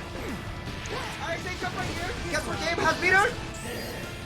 Next guess for game. Oh, Blue RCs. This is so tense. This is anyone's game. Oh my god. Oh my god. No, what? Still alive. Has the 50, but the JK LOL Mike closes it out. The reverse 3-0 by an actual pixel. Oh my god. Oh. Man, I had to lower Dink so much on that. Bro. Dink, I'm gonna have to introduce you to a compressor. Oh my god, let me check. If I had a Fitbit, it would think I got my steps today. Ooh, boy. Yo. That. I was like, Brad, just go, bro, because I'm about to just start spitting, and I need a moment. I need some water. Yeah, I have to close my office door. I'm keeping my wife awake. Give me 1 second while we plug the Matcherino, exclamation Matcherino. Y'all only got one more set in the evening to show some love to it, to these players. If you've liked this stream, which I don't see how you couldn't, these matches have been absolutely insane. And we still got Mike versus Vava up here in the grand finals. That Saul that you just saw gets to play the wonderful Potemkin that is Vava. Mm-hmm. Vava dropping Mike down in a 3-2 in winner side top 16. Whoa, hold on a second. You said there's only one more set? You predicting something here? Yo, I'm gonna just say this here for Brad. Brad thinking like Vava might have the number again, but you know, the bracket reset, the way how Mike's been coming back from losers end and just getting the download down. But, and I think that's like the big key right here is that how well I think Mike is willing to tone it down a little bit more now in the defensive end of things as the matches have progressed, and I think that's really important coming into Vava too, because that's already set in stone mentally, because you have to mentally put that in stone and go, this is the direction that we're going. I can't just do what I want to do. I gotta play to the pace of what is happening. But while Brad, I think that's true, but I feel like a grappler is going to be completely okay with that. If it's like, all right, cool, you're letting me set the pace, cool. I'm gonna send out these feelers. I'm gonna, here's some data acquisition. I'm gonna construct this offense now to see what you're trying to do. How patient are you really gonna be? I'm gonna test you. They got the test points and they're figuring out what's going on. So I'm gonna be really curious, given your assessment here of where Mike's head is at, of what that means for Vava, or is Mike gonna bring that intensity back out and try to set the pace against Potemkin? Mike waiting for us to give him the okay, I assume, or else he took a step away for the water. But there's been a good, exciting set of matches, guys. Going into the grand finals, Vava versus Mr. Mike Saftig. I'm pretty convinced both of these players are Mexican players. Pretty convinced. But either way, either how, regionality aside, I do want to say thank you, Mexico specifically, South America. Latin America for pulling out and coming up to our events. We do have a lot of you guys coming out here. I know a lot of the online GG Strive stream doesn't like, open the borders for you guys, but I think that Mexico and South Central America have a lot of good talent. Like, I would like to say, first of all, freaking the name escapes me. Fucking, oh my god, he's a plus R player. He plays Bridget. There's also Kusanagi, who's the Sakura from Street Fighter 5. I'm right, Brad? This is your turn. For Street Fighter 5?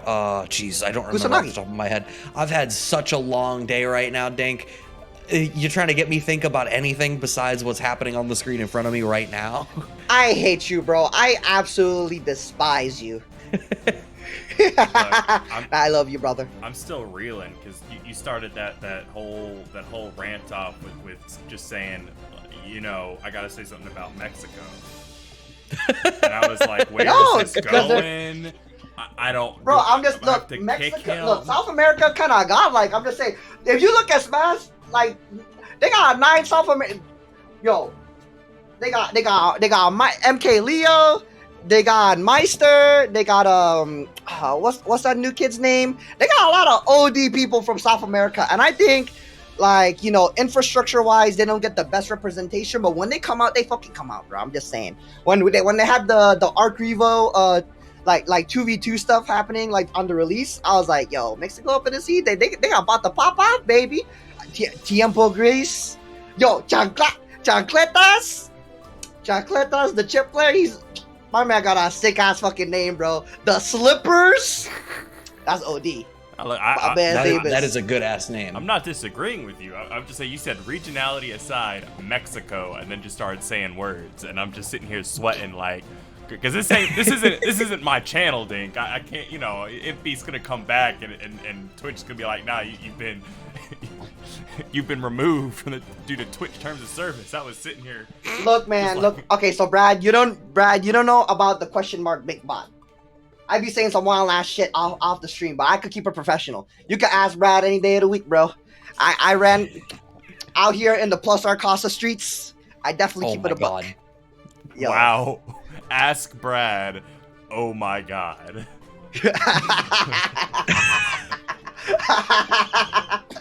You gotta have fun with it. Yeah. Let me know, Brad. Let me know, because my cheeks are smiling right now.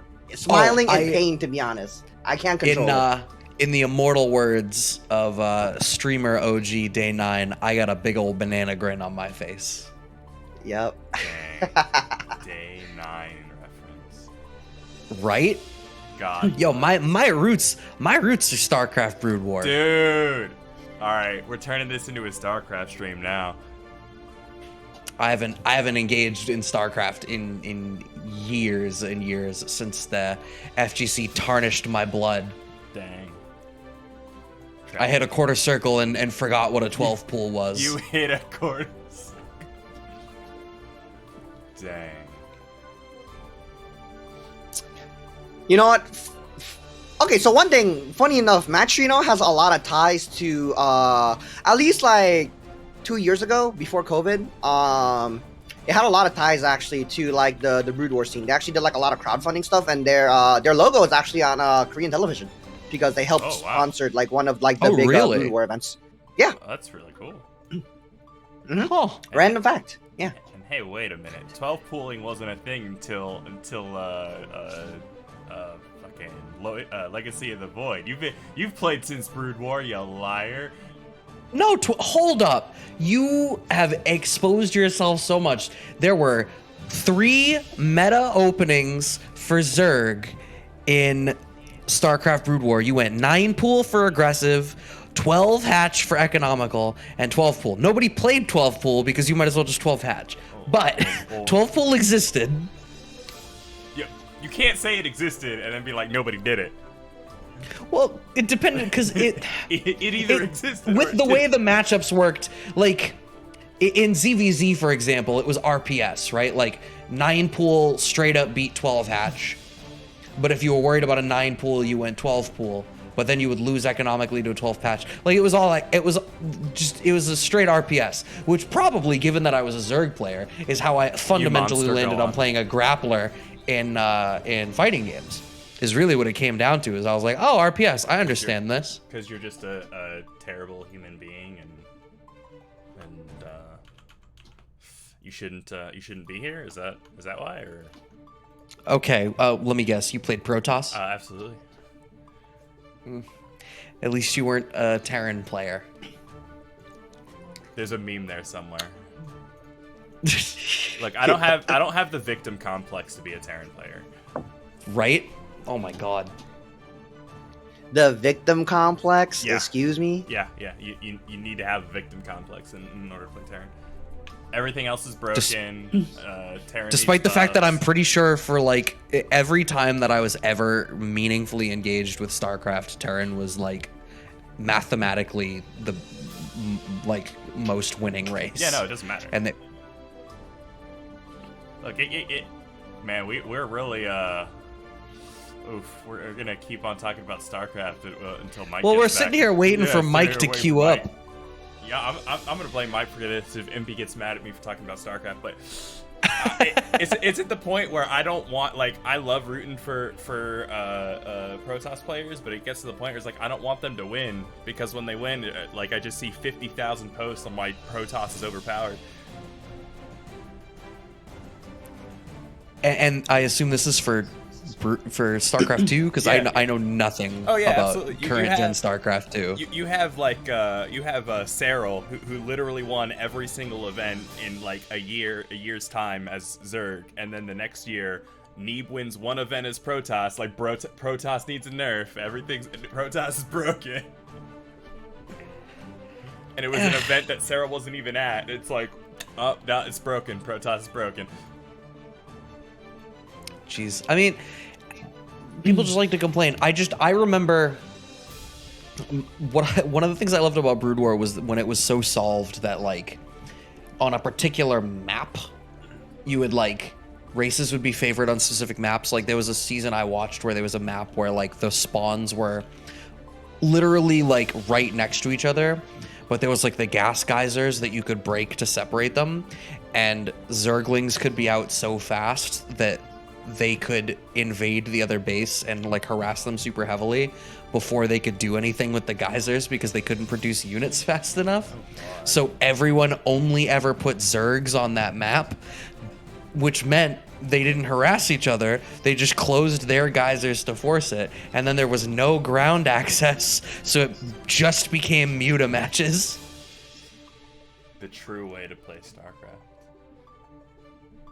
That's what, like, all the ZVZ looked like at the time, though. I've pinged Mike, and not that I would not sit here and talk about StarCraft for the next 2 hours, but one, we do have a grand finals to play, and two, I want to play Halo Infinite, so let's get this rolling.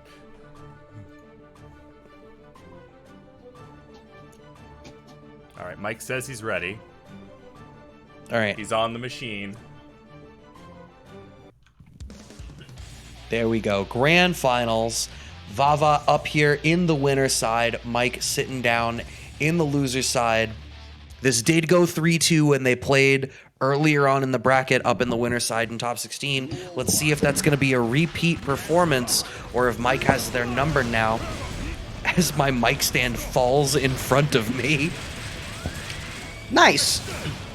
What's not nice is his heat knuckle gonna get the true meaty right here, but mashes the 5k 3 frame, so mistimes the meaty. What you reaching for, kid? I ain't got no beer for you. Oh, nice air to air for this full conversion.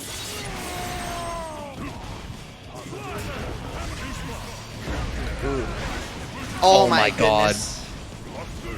Yo, you see PRC IDP. But that, like, All right. that's something that we've been seeing from Mike so much today. And I mean, I feel like we saw it in the Cheeto matchup even. It's just this thing that Mike has on deck. Look, what was that dumb shit people used to say? Street Fighter 5, the most broken thing is V-trigger reaction super. Same idea, you know? We're good. Anyways. Mike is coming in fucking strong. I'm just saying right now, this is definitely not a representation of what we saw earlier in Winter's Side. So, yeah, I mean, Mike is obviously, whatever Mike was doing that prompted us to have that not Guilty Gear related conversation was to their benefit. Vava really on the back foot here in this first game. Yeah, we're definitely playing different games right now with the trade right here. Taking it 1-0 with a speedy take as well. Looking like GDQ right now. Any percent Roman Rumble Wednesdays grand finals? Yeah, that sounds good to me. Look, No. man, Cap wants to play Halo. I'm just kind of vibing. I don't know what you're trying to do. Ooh, nice air to air again, calling out the jump backs. All right, slide heads through the 6H. Burst keeps the dominant position here as Vava has the back up to the corner once again. Second hit of the Bandit Revolver clipped by the extra overhead. This is, I mean, not a lot of damage, but a lot of harassment so far now in this corner. That 5K blowing up the late meaty once again. All right, nice catching the toes, and this is where Vava wants to be, trying to press the offensive, catching the backdash again, but can't, you know, keep advantage afterwards. All right, dancing around right now. All right, this is where you want to be. Oh, missing the. This is like the killer right now, just missing your meaties. Oh my god. Meaty fireball. Okay. Mega Fist working out. Knockdown. This is one guess for the round here for either one of them. He's gonna get meter potentially. Yup, there you go. Stick of butter, but doesn't matter. Oh my goodness, the air to airs. That was the very tip of the 5K, and that's another thing that Mike has been doing very well. Those air-to-airs, that early 5K on the way up, and always ready to follow up with the Gatling cancel after the fact. All right. Nice. Honestly, Mike is just guessing. He like just guessed the 50-50. And it keeps happening.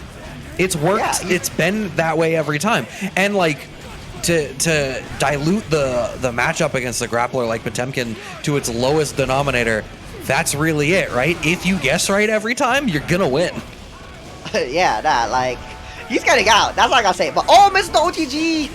Yeah, nah. The thing that's killing Vava right now, honestly, is like, oh, nice, get the trade. Okay. Into your favor. Boom! Look at the health, baby. All right. Oh. Oh wow. Early JK right. was looking for the up back. All right, nice 6P right here. Gotta even it up in the rounds. Can he make a 1-1?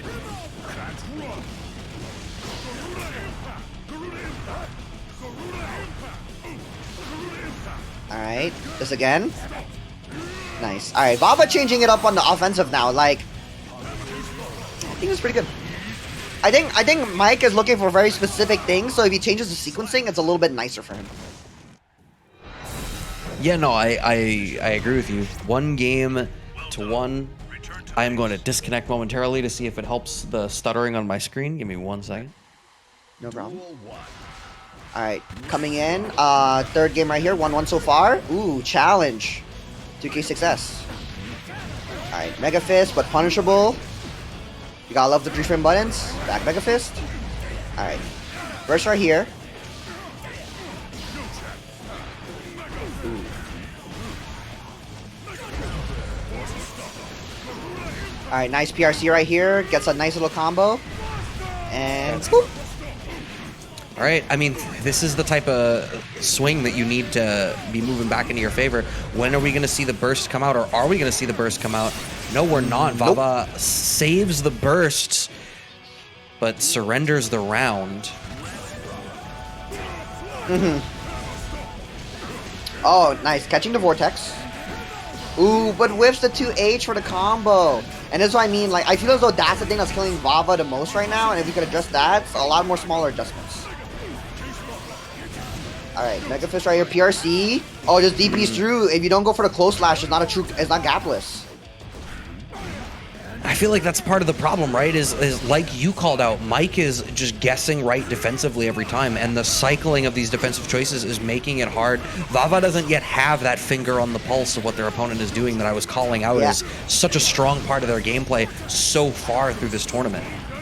Yeah, nah, like, I mean, look, Mike is just, oh, Ooh. nah, this is definitely a guess to even up the round. Weather the game, who knows? But right now, like, resource leads, he definitely is going to get that burst before Mike. Alright. Okay, opts not to go for the special cancel off the 6K, and now you're going to get Schmixy Wixied.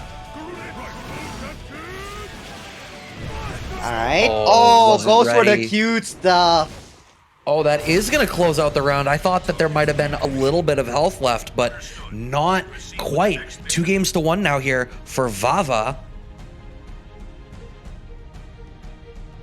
Hello. Hello, we alive? Yes, we are. Don't mind me. Right, I mean, 2 games to 1. We're starting to see some of those adjustments, but I still think Mike is cycling the defensive options very well.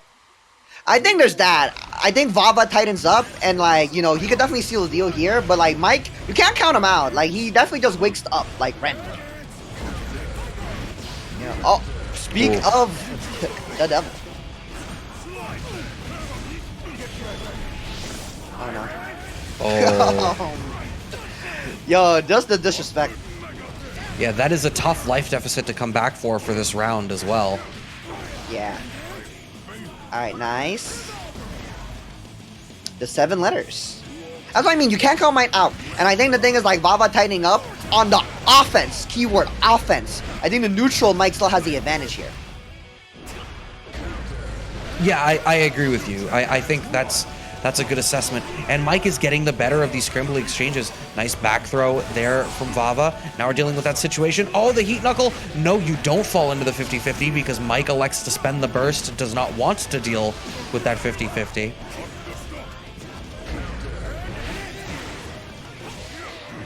Oh, the hunger for that heat knuckle to try to regenerate that 50-50 situation. Not quite going to work. Vava going to get thrown through the wall, but we do have a burst on deck here. All right, PRC right here. Oh, saves the burst into the next round, and tournament point for Vava. Yeah, nah, this is a really tense situation right here. Like, nice catch with the 2K, but Cam pointing out of it, and now the cheekiness with the command grab.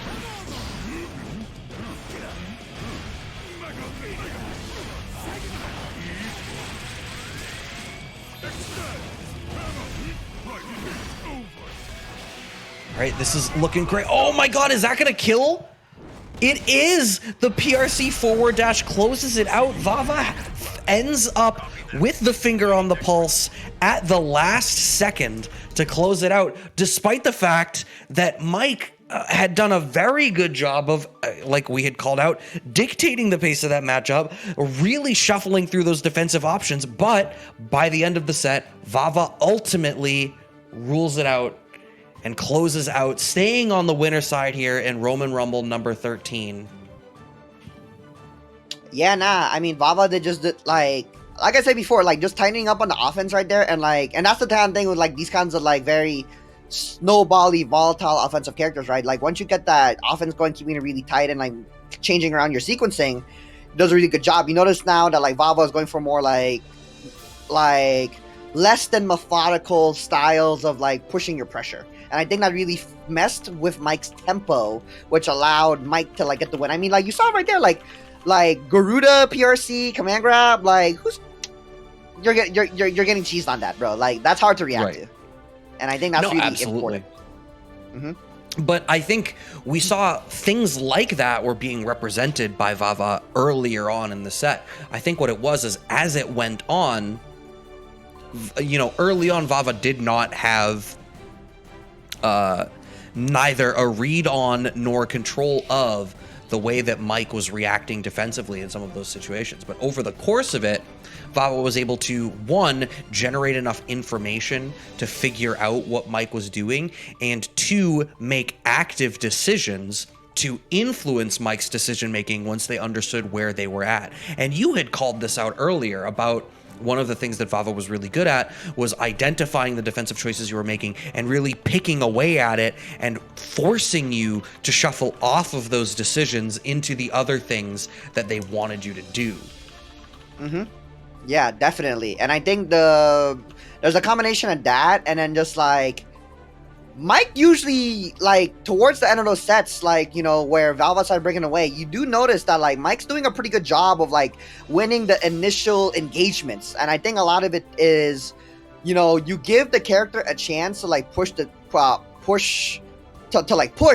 and he's definitely gonna pull, and then you're just in the mix. And, like, if you block for that long, you generate the meter, you can kind of continue his pressure on from there, because, like, you know, you guess initially, and then Vava gets to spend the meter afterwards, and you're just like, he gets another chance now, and it's a really stressful situation because it's such explosive damage character off of just like one guess. It's really awkward. So it is what it is. I think Mike played really well. It's just like those kinds of situations against a character that's very volatile like that is really hard to navigate at times because you don't want to open up accidentally and then get blown up for it, and that's kind of like what happened.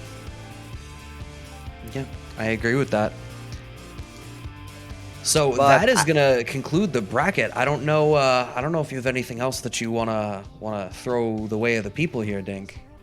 All right, so I'm just gonna do the usual thing for Lord Impy himself, Mr. Impy's Club, who's away right now on some personal details. Thank you very much, Kat, for being the producer of the show of tonight in the background, running the bracket, running the stream, all that. So we gotta give shout outs to him. I always gotta shout out production. That's my number one rule on the mic. Secondly, you know, I tell you what, I tweeted today, I was like, you know, me and Brad, by way of the universe, will never come together. But here we are now. I just want to shout out that real quick. We finally got to talk. We're in the same region, is the funny thing. We covered, like, one same game. I'm going to get into Street Fighter 6, let's say that. But anyways, WASD Live will be happening November 27th, you know, the day after Black Friday, 2 days after Thanksgiving. Come on, enjoy yourself. You know, bring some of your Thanksgiving leftover. Let's try to get a Friendsgiving going on right here at OS NYC. Whether or not OS lets you bring in food, I don't fucking know. But if that happens, it happens. I feel like they wouldn't, but do it anyways. It's fucking New York. Who gives a shit? Secondly, Boston Blue Beat Extend happening January 8th through the 9th, 2022. It's a Boston event. Gonna have some cool stuff. We'll have a lot of ideas going on in the background. Kind of like a lot of planning in the background as haven't been solidified yet, but do come out. We have some cool people coming out here. Pandabetic, for example, New York's finest. I believe Imp's coming out here too, and Ryer. So, you know, it's Boston. We're in a nice area for the venue. It's Balance Patch right off of Alston and Commonwealth. So there's a lot of good food. So yeah, we also have some nice food in the venue. I'm trying to figure out if I can cook at the venue, but that's another thing coming. And lastly, you know, we have our online plus R bracket, Boston Blue Beat online, Sunday, November 21st. It's gonna be a plus R bracket. That's all. I don't have any links to tweet at the moment to put out there, but Imp does a pretty good job, or, you know, Lord Gravy Jones on the social as well does a pretty good job of retweeting and quote tweeting the stuff that we put out. But I think that's pretty much it.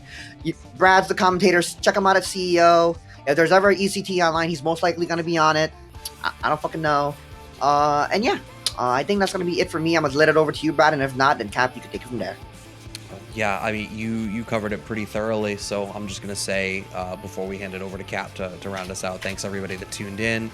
Piggybacking on what you said, thanks Cap for streaming it, and thank you for, you know, hopping on with me. It's about time we finally got to do this. And to everybody out there, be safe, be well, take care. Sweet. Peace. That about wraps up Roman Rumble 13. Thank you everybody for stopping by, watching. Those are some really wild sets. As I've said to Imperius Club every time I gotta run one of these things because he's out, it's a reminder that Imperius Club is just a masochist for doing these things. But he does it because he loves it, loves his community. So stop by the Discord. You know, stop by, as they already mentioned, if you're, you know, in New York or in the New York area, stop by OS for WASD Live. And I know a lot of people in the Imperius Club WASD community are going to Climax of Night as well, down in Atlanta. So you could reach out and meet a bunch of people there.